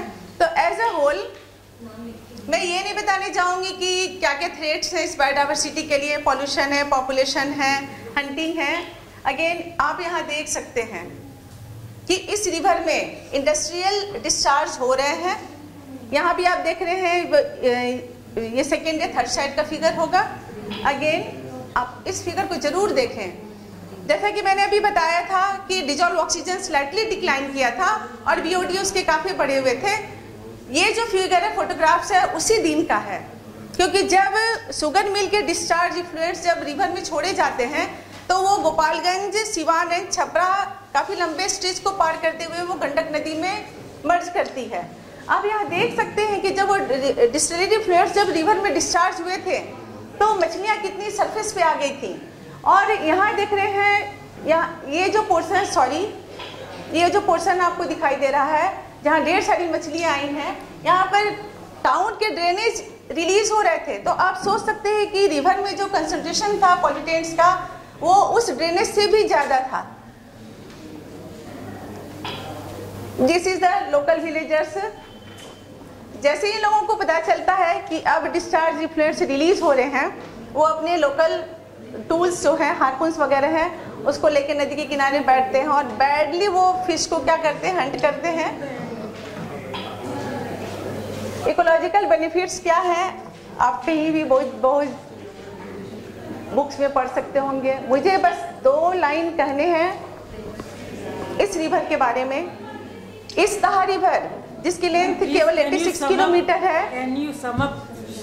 बस मैं यहीं पे पहुंची हूँ। मैं ये बताना चाह रही हूँ क्योंकि मैंने इस रिवर को बहुत नजदीक से देखा है, बट पब्लिक जो है इसके लिए एकदम से अवेयर नहीं है।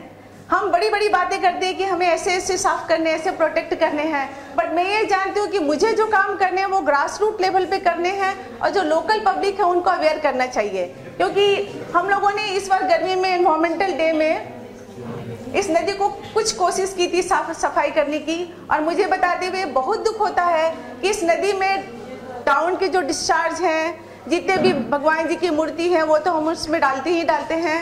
मुझे यह जान के आश्चर्य हुआ मैम कि मरे हुए लोगों के जितने भी कपड़े बचे होते हैं ना, लोग नदी में ही डाल देते हैं। और एक छोटे से स्टेज को साफ करने में हम लोगों को 4-5 घंटे, इतने ही दूर के एक घाट को, छठ घाट को साफ करने में हमें 4-5 घंटे से ज्यादा लग गए थे। तो ये तो बड़ी बात हो गई मैडम, हम लोगों को करना है कि हमें से इसकी प्रिस्टैंडिटी को प्रोटेक्ट करके रखना है। Running out of time and please ma'am sir I am बस in the last sentence. No, but actually it is not matching with your title. Sir, title was correlation. Now you are showing something else. So please. Sir मैं सिर्फ ये बताना चाहती हूँ इस बड़े से हॉल में, इस बड़े से मंच से, कि हम बहुत बड़ी बड़ी बातें करते हैं बट वो लोकल पब्लिक के समझ में कुछ भी नहीं आता है।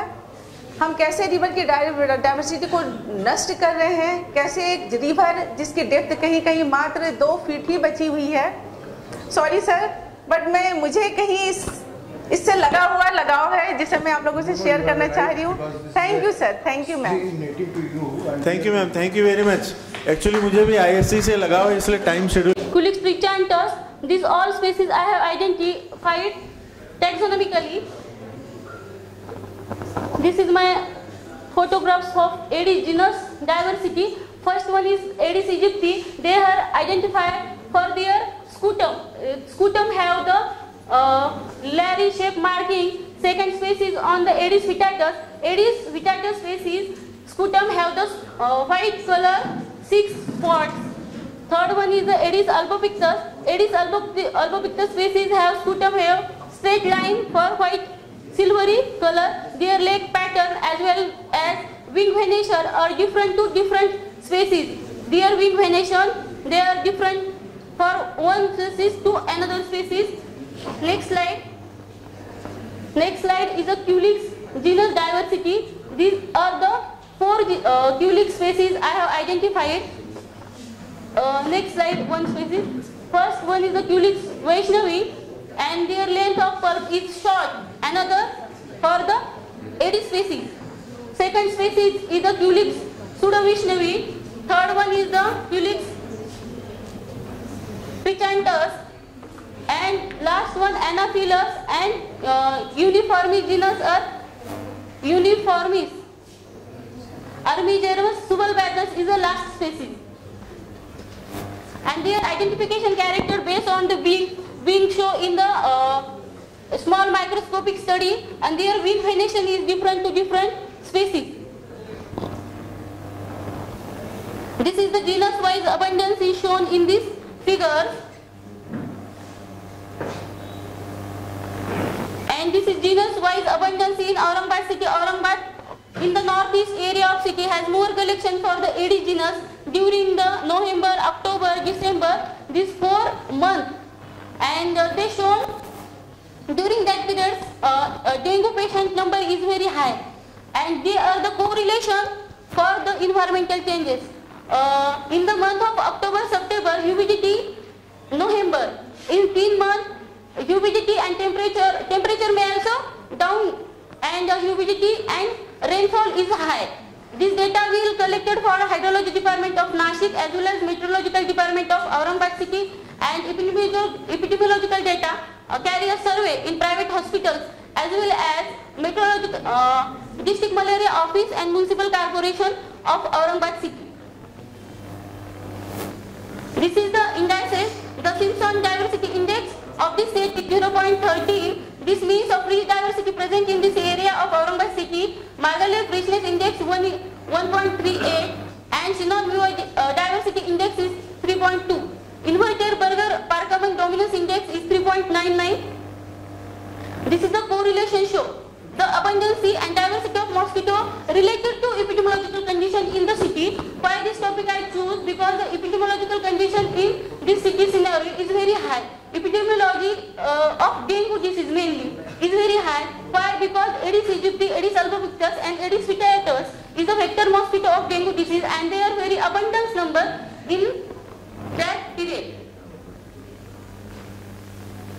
The dengue epidemic and mosquito-borne data collected from the district malaria office and municipal corporation, they show in the September, October, November and December there is a high abundance for the patients.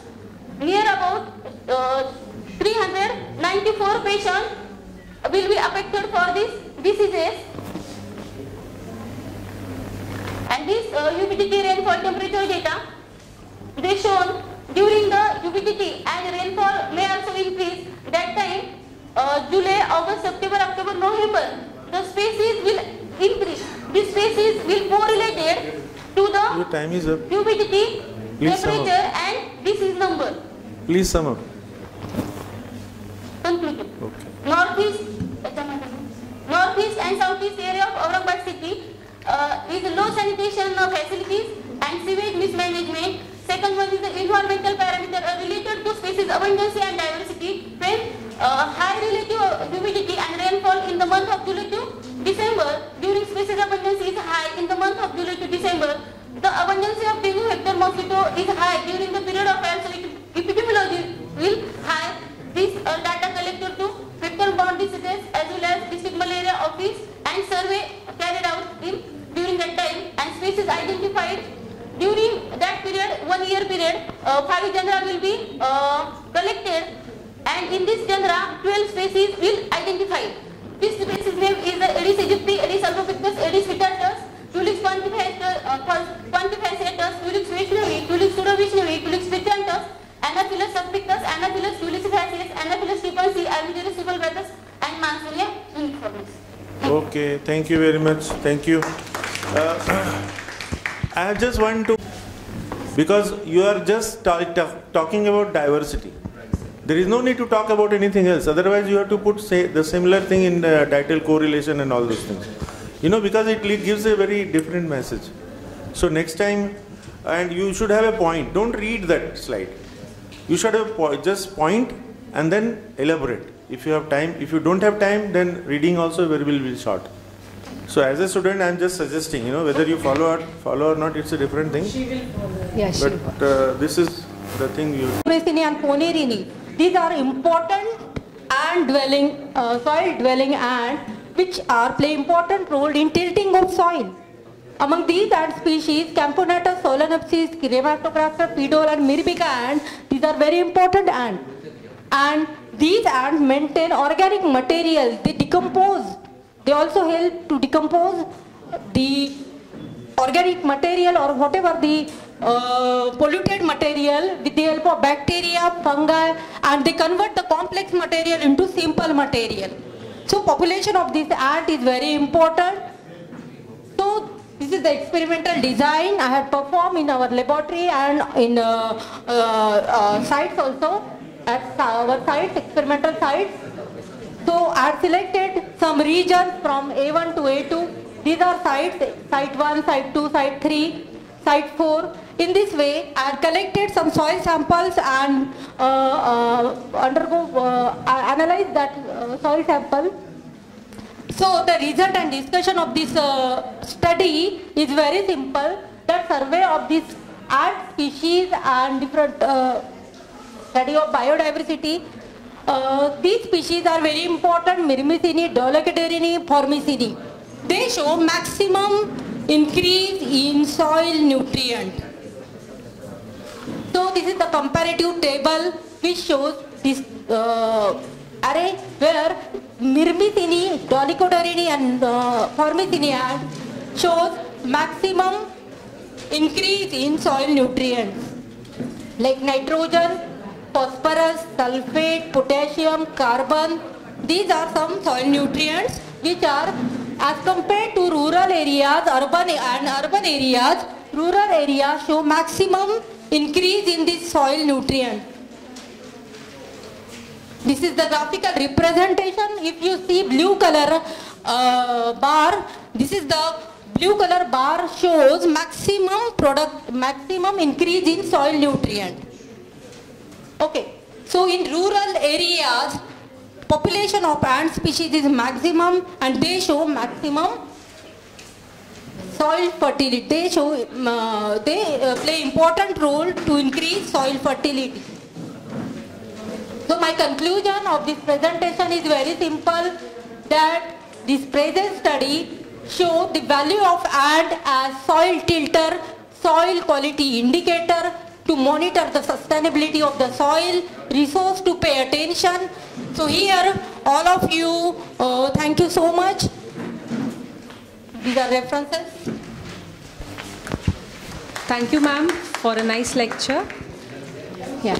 So it is open to public. You can discuss and ask questions to ma'am. Yeah. What are the factors influencing the Kadu madam, please. He wants to ask. Factors influencing the density of these ants in urban and rural areas? Actually, sir, temperature, physical factors are very important. Okay, thank you very much. Okay. We can hand over the mic to next session. Yeah. What is the take-home message out of your work? Actually sir work का message यही है कि जो छोटी सी चींटी है जिसको हम ग्राउंड ड्वेलिंग एंट जो है, okay, these ants, ground dwelling ants are very important to maintain the soil ecosystem with other fauna also. Yes. This is my simple message.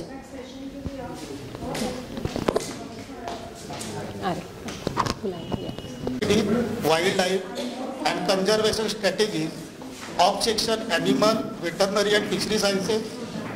I, Dr. Prakash Ghodeswar, again welcome you all in the Department of Zoology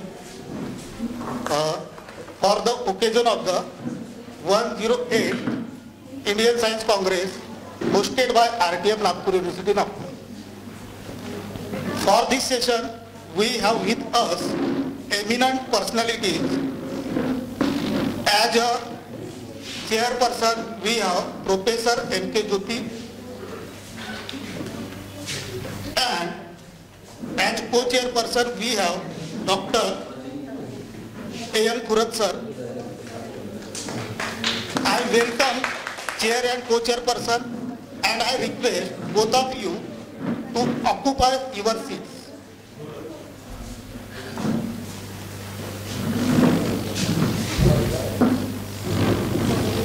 Thank you, sir. With this, now we are beginning the symposium on science and technology for sustainable development and empowerment of rural masses, marginalized groups and women. This session has total 5 invited talks and 7 oral presentations. Now I request chair and co-chairperson to take the session ahead. Thank you very much. Science Congress, that is Science and Technology for Sustainable Development with Women Empowerment. I thought of taking up this topic as a general lecture, that is need for mass scale production of phytopesticide and approach for sustainability of environment and livelihood of rural folk. See, when we talk about very high technology, which is actually not, of course it is required, but for research, basic researches, as earlier also Madam Vinita pointed out, it's very important. So this topic also concerns or relates to the same. We all know, historically, if we talk about the prime requirement of any organism, living organism, one of the prime important is food, requirement of food, and initially it was procured through hunting, and after that agriculture, which till date is there. We all depend upon agriculture for food. Now this agriculture, when we talk about, there are pests and disease which cause losses to the agriculture, not only during crop growth, that is during cultivation, but also during post-harvest and storage. Estimates suggest a loss of about 18 to 20% to the annual crop production worldwide, amounting to a value of more than, this is of course in USD because we take it from the net, 4,070 billion. But the human population of, this is very important, has been projected to grow to 9.1 billion people by the year 2050, and in proportion 70% extra food production will be needed as food. Now you see how much dependent we are upon agriculture, and if this is the amount of food we would require in future, how are we going to compensate this? So very importantly, sustainable development through science and technology, and later on I would talk about how women empowerment. The major challenge of course is to achieve food sufficiency in a sustainable manner.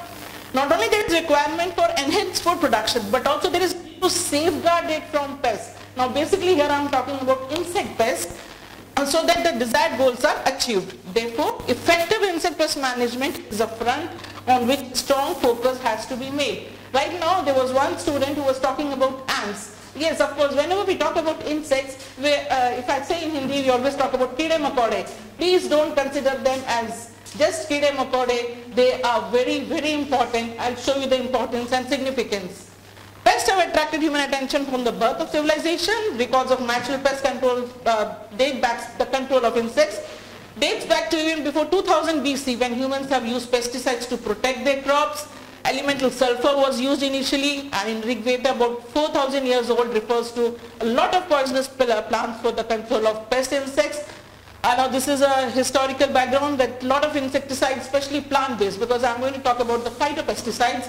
So many plants have been used since ancient times. This is the historically, we have been using chrysanthemum and various other plants of dried flowers. They have been used during the reign of Persian king Xerxes in 4000 BC. But then later on, which is more significant, came the era of synthetic chemical pesticides, I must say unfortunately. The global level of agrochemical consumption and use, this is a scenario with all, maybe the North America, Asia, Europe, Latin America, everywhere the pesticides are being used. And if we talk about the insecticides, the pattern is 65% of insecticides among all the agrochemicals. Now this is a scenario. This is the consumption pattern of pesticides in India. You see the insecticides 60%. Now when we talk about the insecticides, they definitely impact upon, because we are using insecticides, we are targeting the insects. We want to kill the insects, we are harming the agriculture. So the target insects, that of course, because we are using the insecticides for them, but what else the insecticides is doing is, it is targeting the non-target insects. That means which we do not want to kill. But the pesticides, they cannot discriminate between this is harmful, this is useful.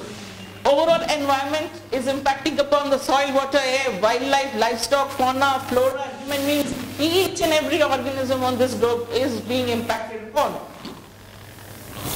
Just a glimpse, the target insects, yes, of course, the pest. This is the Cysticerca, the desert locust.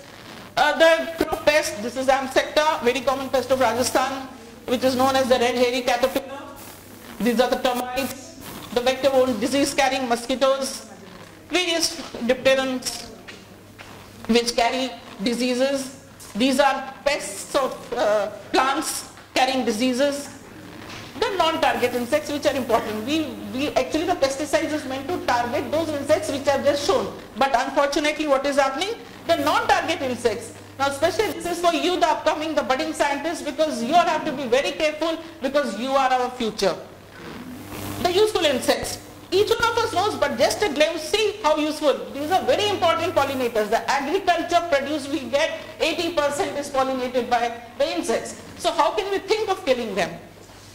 The decomposers, the carrion beetle, it's a decomposer, very important. Soil enrichment, dung beetles, mealyworms with delicacy of various countries. This is a very classical example of biological control by insects eating up the insects. Of course, a very important research material, Drosophila, most of the zoology people know it well, that most of the researchers of genetics have been carried out on this insect. As bioindicators, water quality indicators, especially the dragonflies. This is a Colorado beetle which has been used as an entomological weapon. I must not say that this is good, but yes, it is useful. It has been used in World War II. Now, in advanced technology, I don't know how many of you know about biomimicry. As one knows, mimicry is to copy, and biomimicry is how we use insects and mimicry it by employing it in various other innovations. See, insect eyes inspire structure of new solar panel cell. How insects are inspiring us in making the models for solar panel. Wind turbines inspired by insect wings, 35% more efficient. So inspiration. Robot can leap from water surface. How the water striders, they have been mimicked from this, and a robotic version has been developed. So there are various examples of biomimicry, just to show a few and to show you all the importance of insects. The productive insects we all know, the honeybee, the cell, the silkworm, the lac insect, a very important industry in Rajasthan, of course, from where I come from. So besides these, the impact on soil, I have already told you that in the soil, it can be contained, residues when contained in leaves and roots, the pesticides or the insecticides, depending on the conditions, poisonous chemicals may remain in the soil unchanged and retain their toxicity for a more or less prolonged time. For a long time they can remain in the soil. Persistent use of pesticides can thoroughly undermine the productivity of the soil over time by destroying the microorganisms, and this decreases the agricultural productivity of land and makes it vulnerable for as desertification. So it is very important. This is how it impacts on soil, it impacts on water quality. All negative effects can be seen because of these insecticides. Not to go, we can see the fish kills, the bird kills by the effects of insecticides are very common. In the newspapers, off and on, you read in the newspaper that these many fishes have been killed, these many insects have been killed, these many birds have been killed, so on and so forth. Effects on plants because of insecticides. If you see a human being, I just wanted to point out that the symptoms of chronic poisoning, each and every organism, each and every system of a human being is being impacted upon by the insecticides, the chemical insecticides which are still being used, continually being used. One very important thing is cancer, a most dreaded disease of the century. About 90% cancer is due to the environmental contaminants, including the pesticides. Here I would like to add, I come from Bikaner, and Bikaner, there is a train from Punjab to Bikaner which is called as a cancer patient. It carries all the cancer patients to Bikaner, and this is from Punjab, where agriculture is their main source of income, and because of agriculture, the farmers, these are the farmers who are suffering because of the chemical insecticides which are being used. Anyhow, so in the recent years, disadvantages of heavy dependence of pesticides have surfaced. The awareness regarding pest problems and the environment has led to the search for powerful and eco-friendly pesticides that not only degrade after some time, but also avoid pest resistance, are pest-specific, non-phytotoxic, non-toxic to mammals and all other organisms, relatively less expensive in order to obtain a sustainable crop production.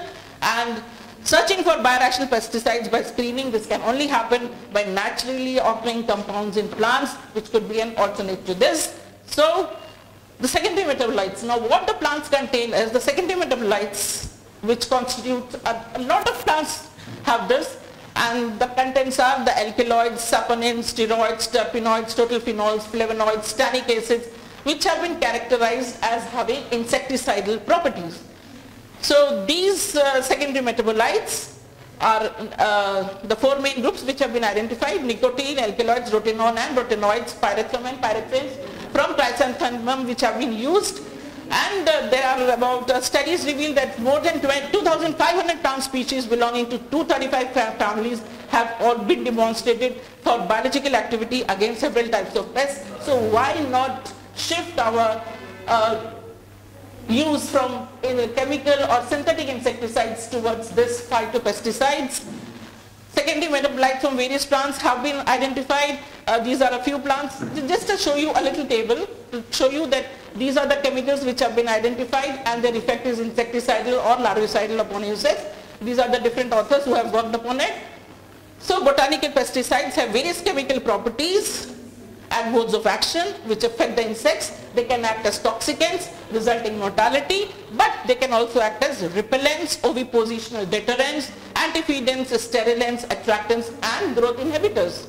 I mean, it is not that they necessarily kill the insect, but they can act in some different way also. Now here, this is the effect of different plant formulation on insect pest. Wherever you see the authorship of Srivastava, these are our papers which we have published and we have reported the different plants against different pests as causing mortality, acting as repellents, acting as ovipositional deterrents, acting as antifeedants, so on and so forth, acting as growth inhibitors. So we have worked on, actually this is most of that is our work. I'm not emphasizing upon our work because it's a general nature topic. So reports have shown that with properly targeted application, the active substances of botanical insecticides are very friendly to non-target organisms, and this is what we want. Also, because the active substances are naturally secondary metabolites of plants, their residues could degrade easily and rapidly. This is what we think. Further, apart from other exceptions, these plant extracts do not contain substances toxic to animals and man. This is what we require.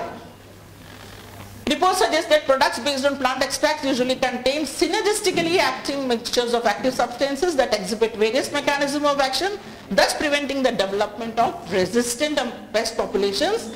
And one major finding by workers suggests that much higher biodiversity, now this is a very significant finding, much higher biodiversity as well as frequency of pollinators and natural enemies of pests are seen in crops treated with plant extracts rather than those which are treated with synthetic insecticides. So how important and so nice.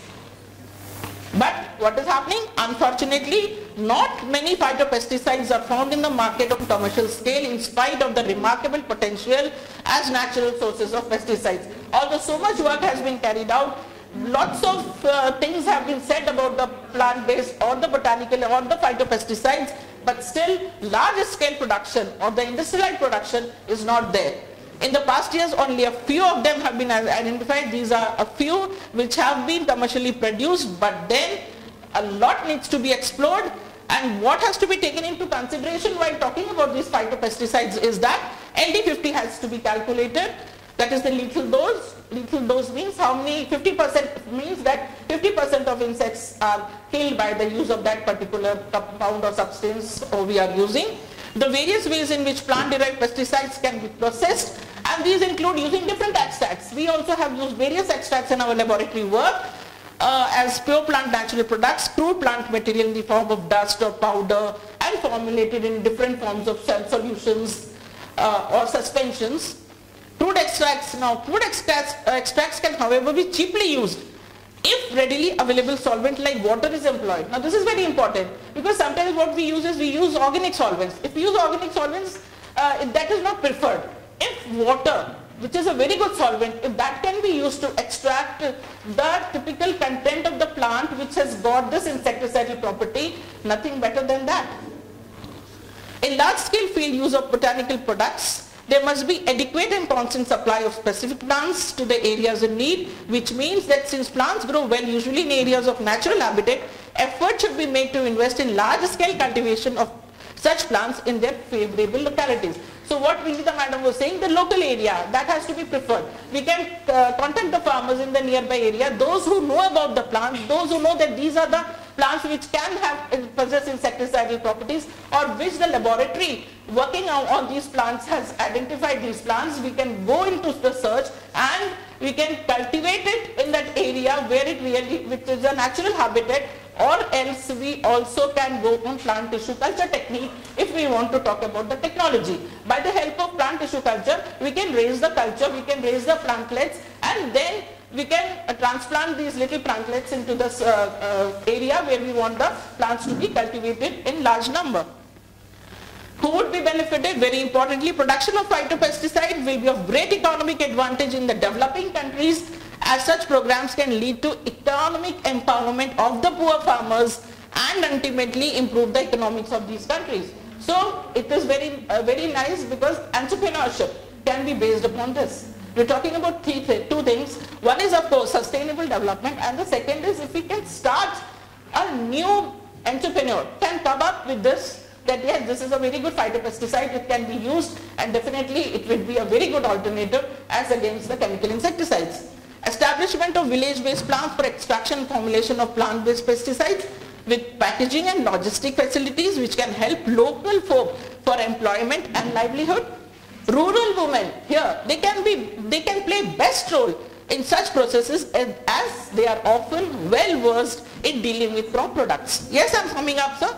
The project should be oriented at making a wise use of scientific data, identification of potential plants, simple formulation technology, quality control, packaging and logistics, awareness.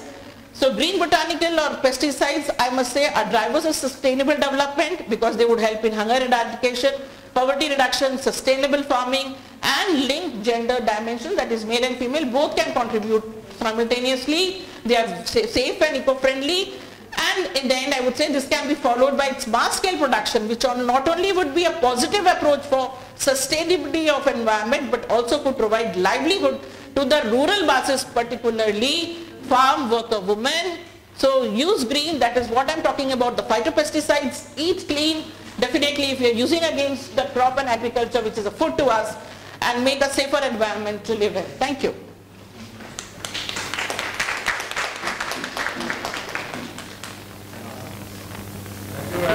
Teacher always says. Yes. Yeah. Yes. Yeah. I want it from the students, sir. But anyhow.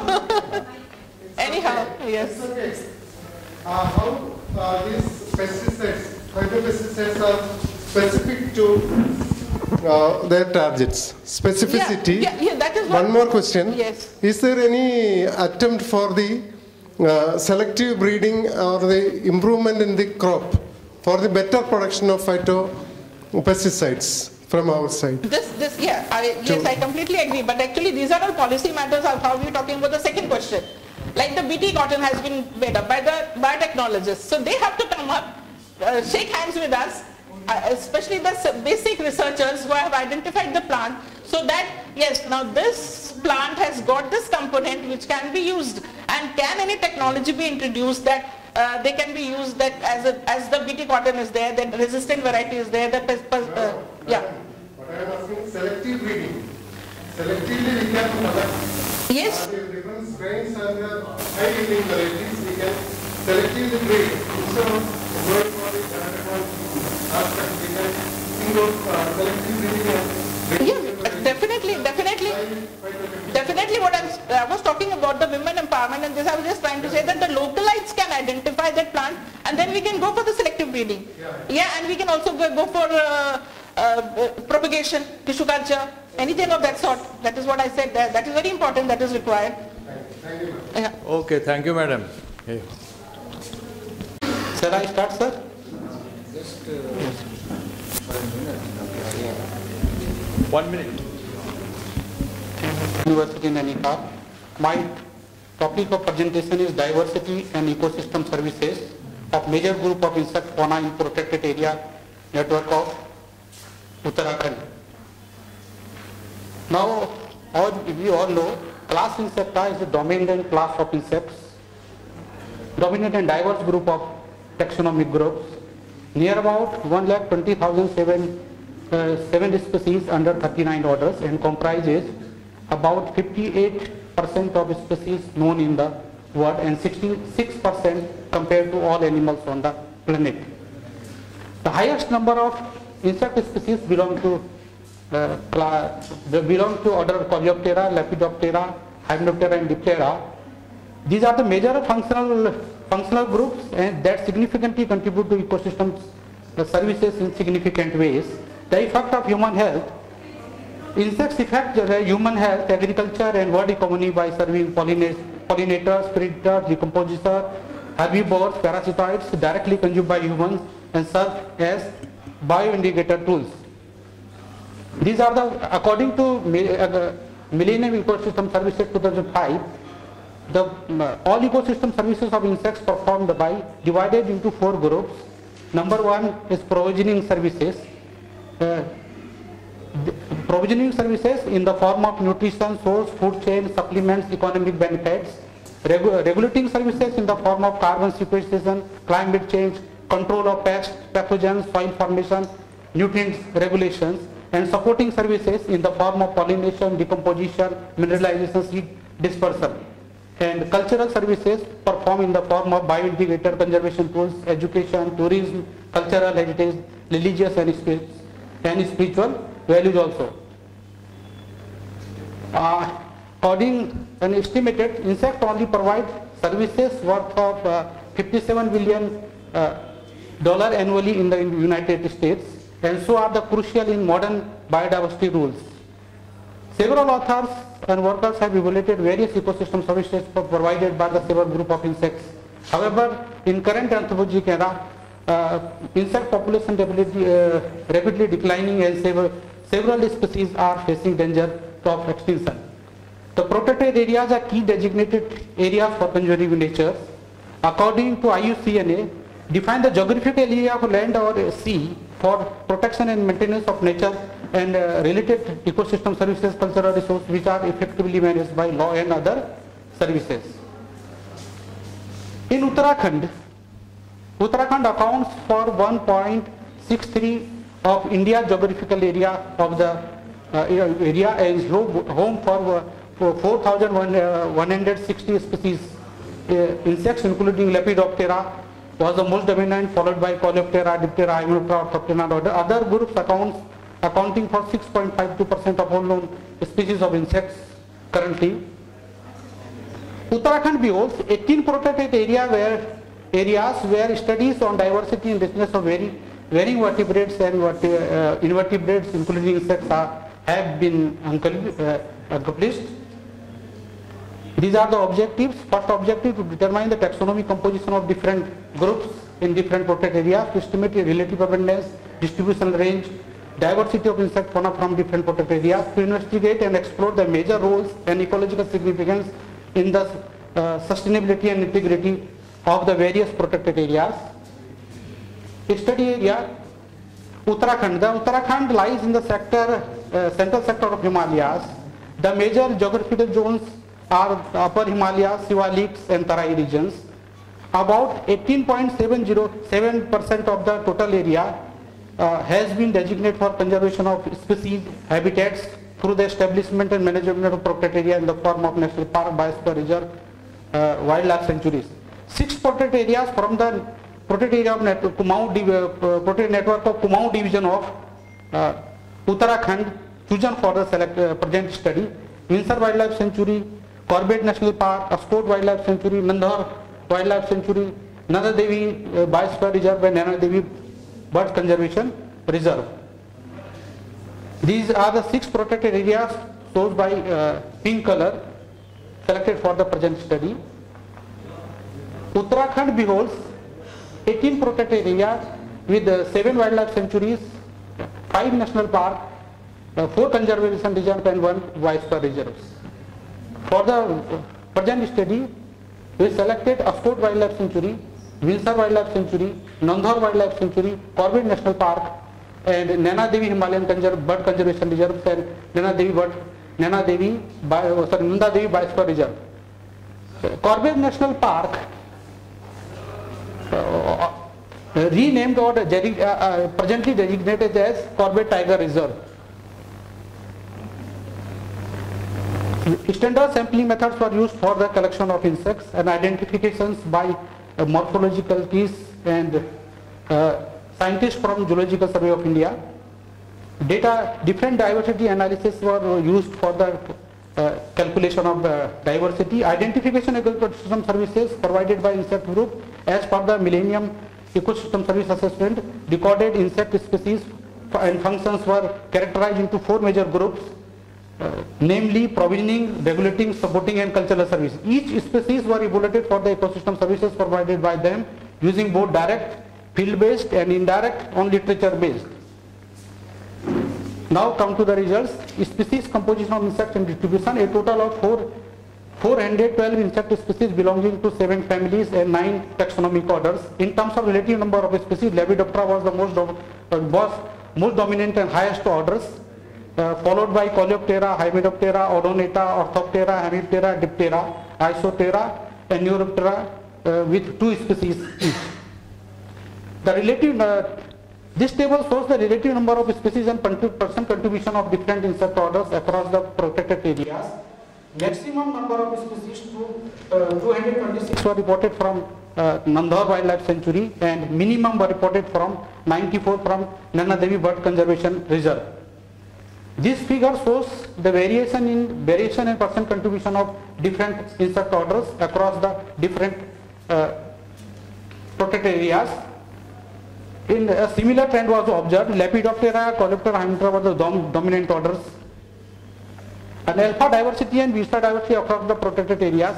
Xenon diversity species was reported highest in Nandhor Wildlife Sanctuary, followed by Corbett Tiger Reserve, Windsor Wildlife Sanctuary, Ascot Wildlife Sanctuary, Nanda Reserve, Himalayan Bird Conservation Reserve. The highest margin richness was also recorded in Nandhor Wildlife Sanctuary, followed by Corbett Tiger Reserve, Ascot Wildlife Sanctuary, Windsor Wildlife Sanctuary, Nanda Devi Viceroy Reserve, and Nanda Devi Himalayan Birds Conservation Reserve.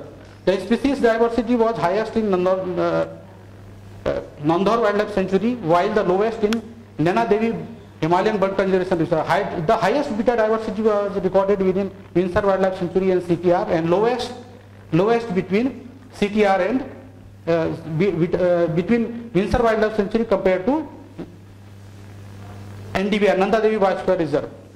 The alpha diversity of insects was recorded maximum in Nandhor Wildlife Sanctuary, Nana Devi Bird Conservation Reserve.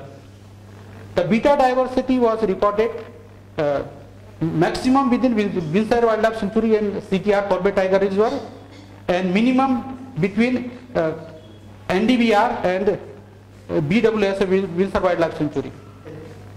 Now comes to the ecosystem services of insect fauna. First of provisioning service, 69% of insects classified provisioning services in the form of wildlife nutrition, goods, products. Lepidoptera are the most dominant order, was the most dominant order with 143 species, followed by Coleoptera, Orthoptera, Hemiptera, Diptera, Hymenoptera, and Isoptera. These are some photographs of wildlife nutrition. Photographs of provisioning services. Butterfly Lumpidopticus as a source of nutrition for dragonfly, Orchitum gulecum, and honey wax and other products provided by the bees and in the study area. In regulating services, 70% of the insects classified with regulating services in the form of pest and fungus control in the formation of soil and compact. Coleoptera was the most dominant order with 31 species, followed by Odonata, Hymidoptera, Isoptera, and Hemiptera. These are some photographs showing the soil formation and compaction by termites. Supporting services, 55.13% of insects classified with the supporting services in the form of pollination, decomposition, and seed dispersal. Again, Lepidoptera are the most dominant order, followed by Hymidoptera, Coleoptera, Diptera, Isoptera, and Odonata. 216 species belonging to pollinator services, decomposition 20 species, and seed dispersal 10 species. Decomposition by ants, photographs showing decomposition by Asclepias dung beetles by Gymnoplerus myliveris. These are the some photographs of pollinator insects.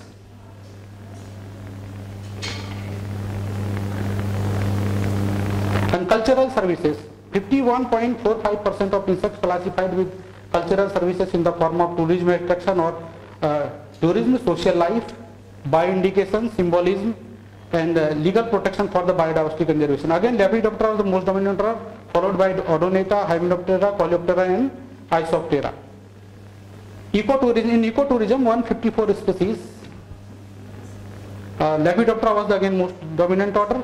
In assessing the ecological parameters such as habitat structure, modification, human disturbances, Lepidoptera was the most dominant order.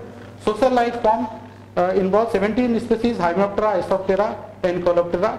Symbolic and legal protection, 20 species belongs to order Lepidoptera. These are symbolic species. and Papilio was designated recently the state butterfly of Uttarakhand.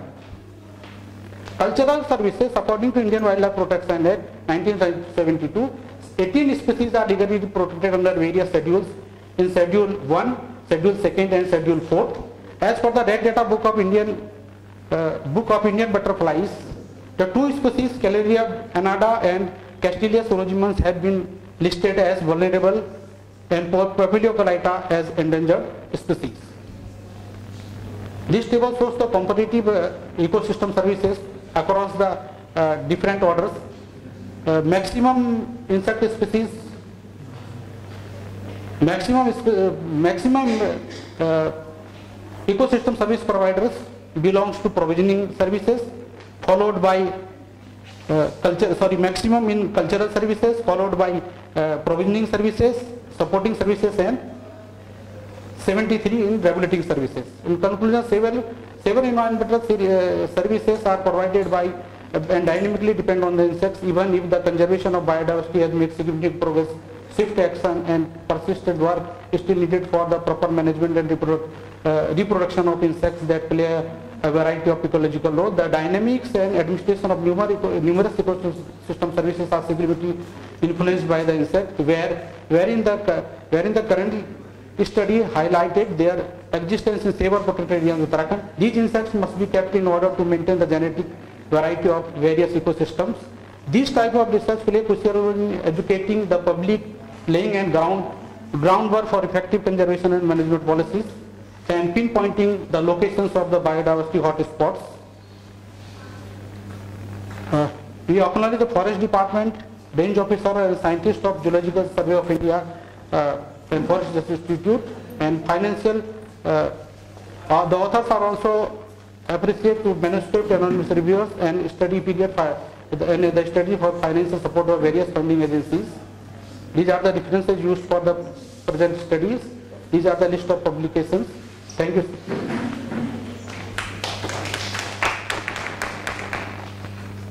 you very much, Dr. Raja, for a very nice illuminating lecture. It's open to questions. If anybody has any clarification to seek, you are most welcome.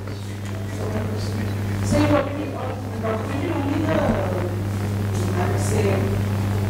major orders. Oh, madam, the table of insects are already present in this hyperlink. Orders. Madam, in hyperlink, can I show the table? No, it's okay. We'll discuss it later. Thank you very much, Dr. Raja. I want to know that whatever the data you have presented, this is a recent data, right? No, sir. From 13 to 2019, funded by UCOST Uttarakhand and UGC. 2018 to 2013 to 19, sir. And 4 PhDs are produced and 2 major projects are combined. Do you have any previous data, and whether you can say that whether there is a declining in the yes, declining, sir. Or increasing? One publication, sir. One publication. Do you have any comparative data? Yeah. No, sir. One publication under progress is under progress. Okay. Thank you.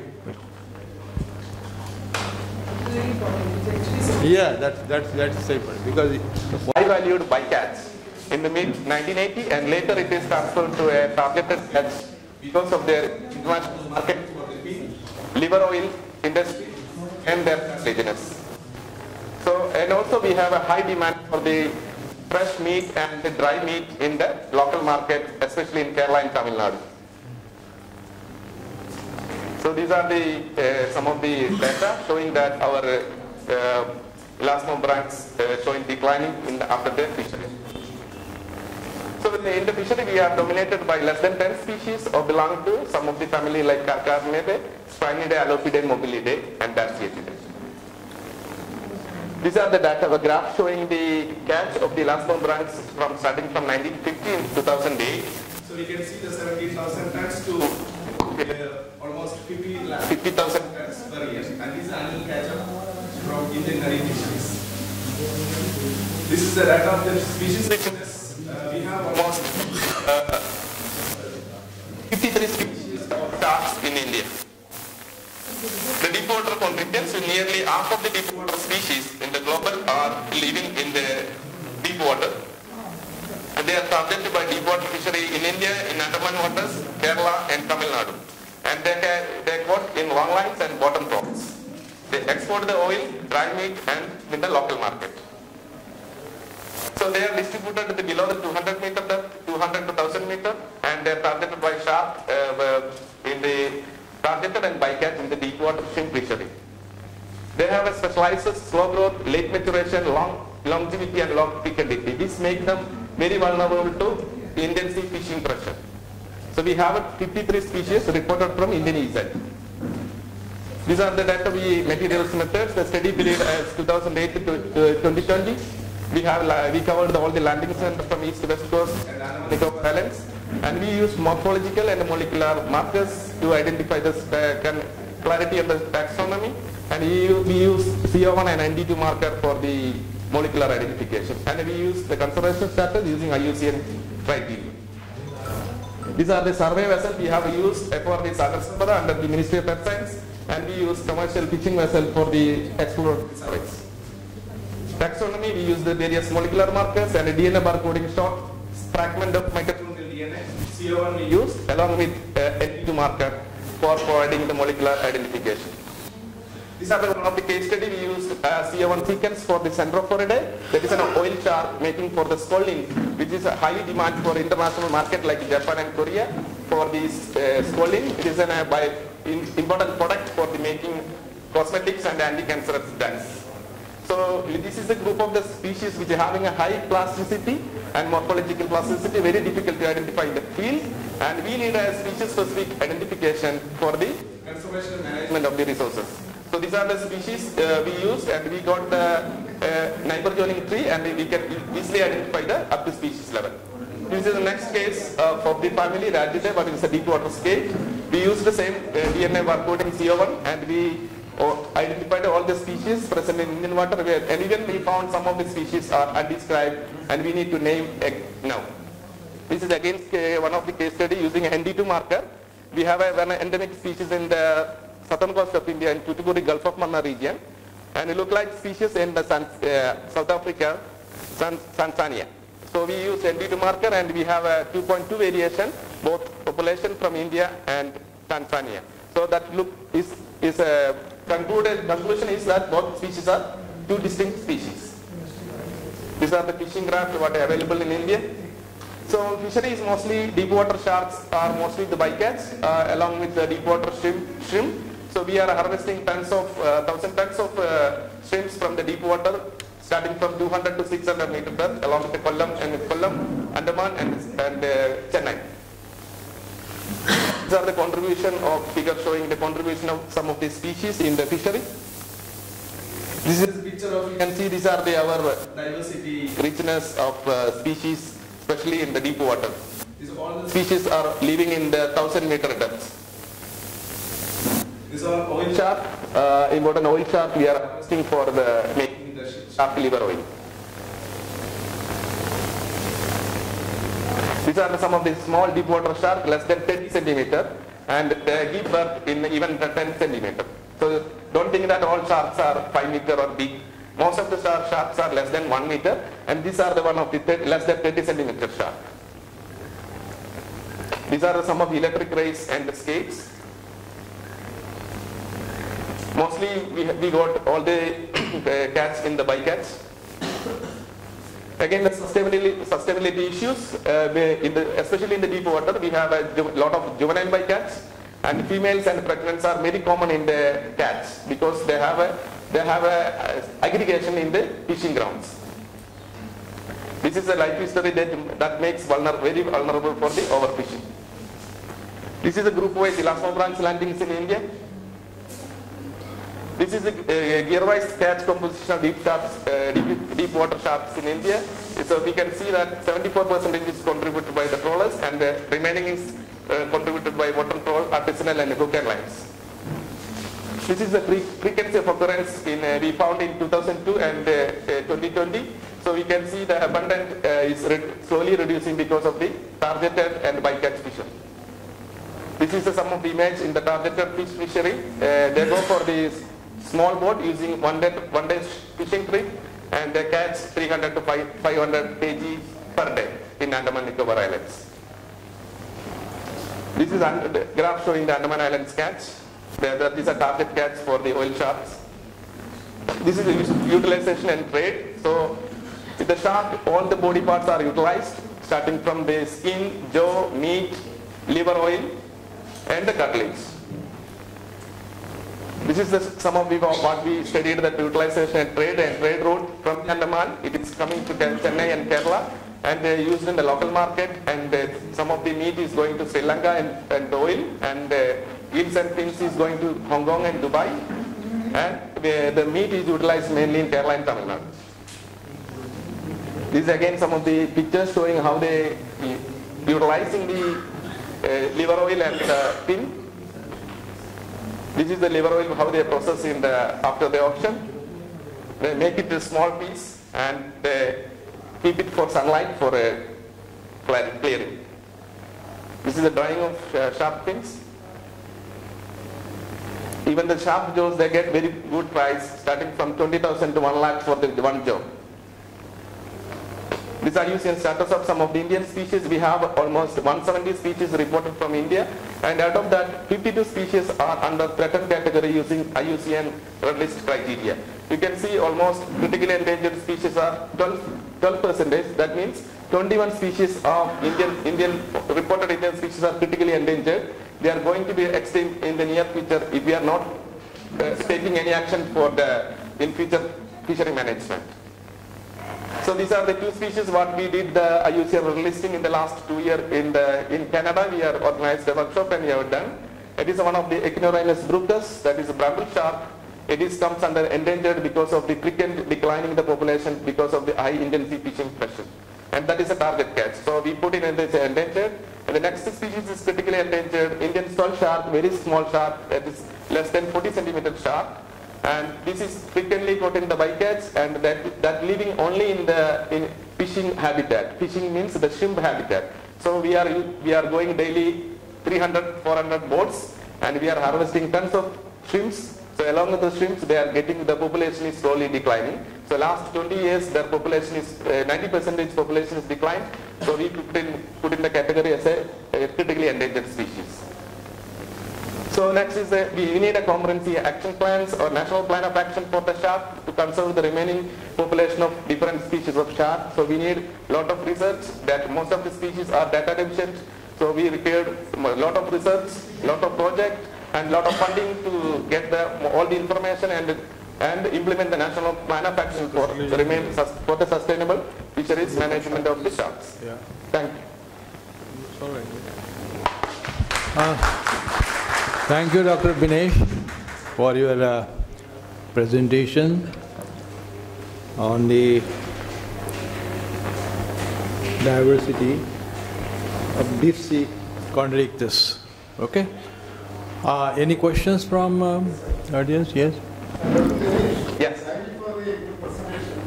You thought that 90% of the catch is made from bycatch. Yes.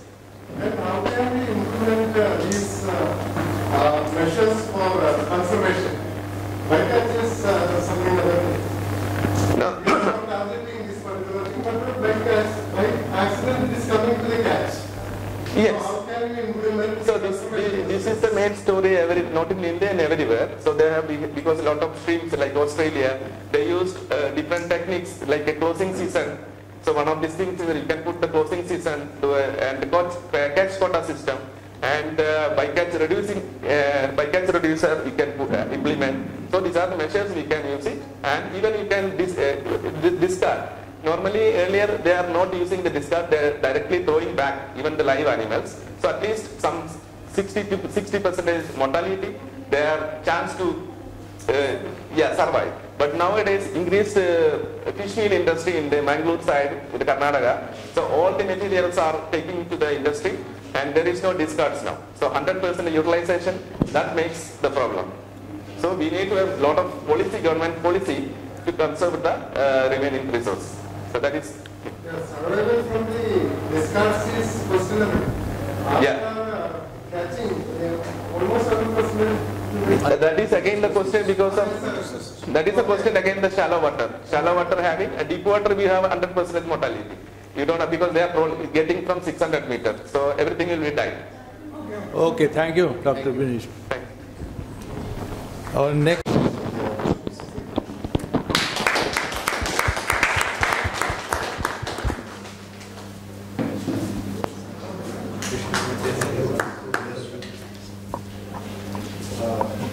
I may say I am very happy to receive this from the hands of, I must say, second generation of my students.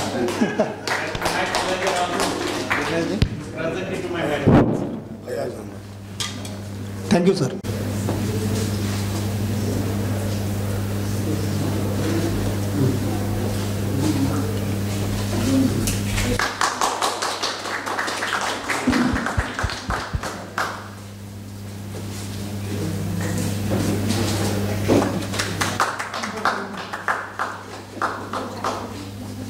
Thank you, sir.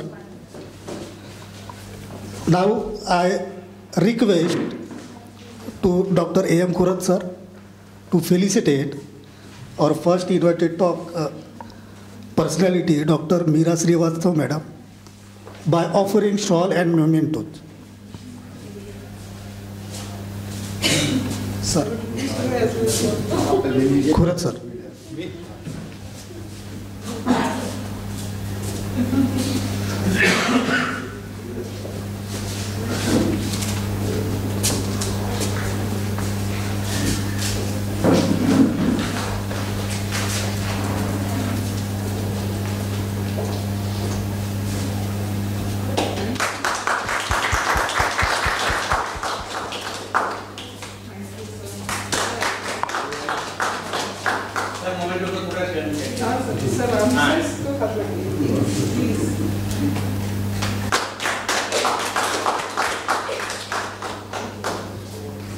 Thank you very much, sir. Now I again request our chairperson and co-chairperson to felicitate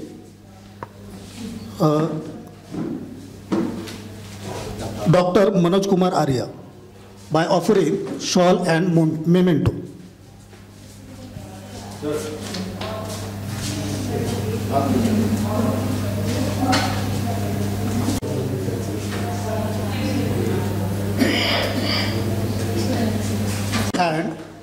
And here you can join for the lunch, dinner. Sorry.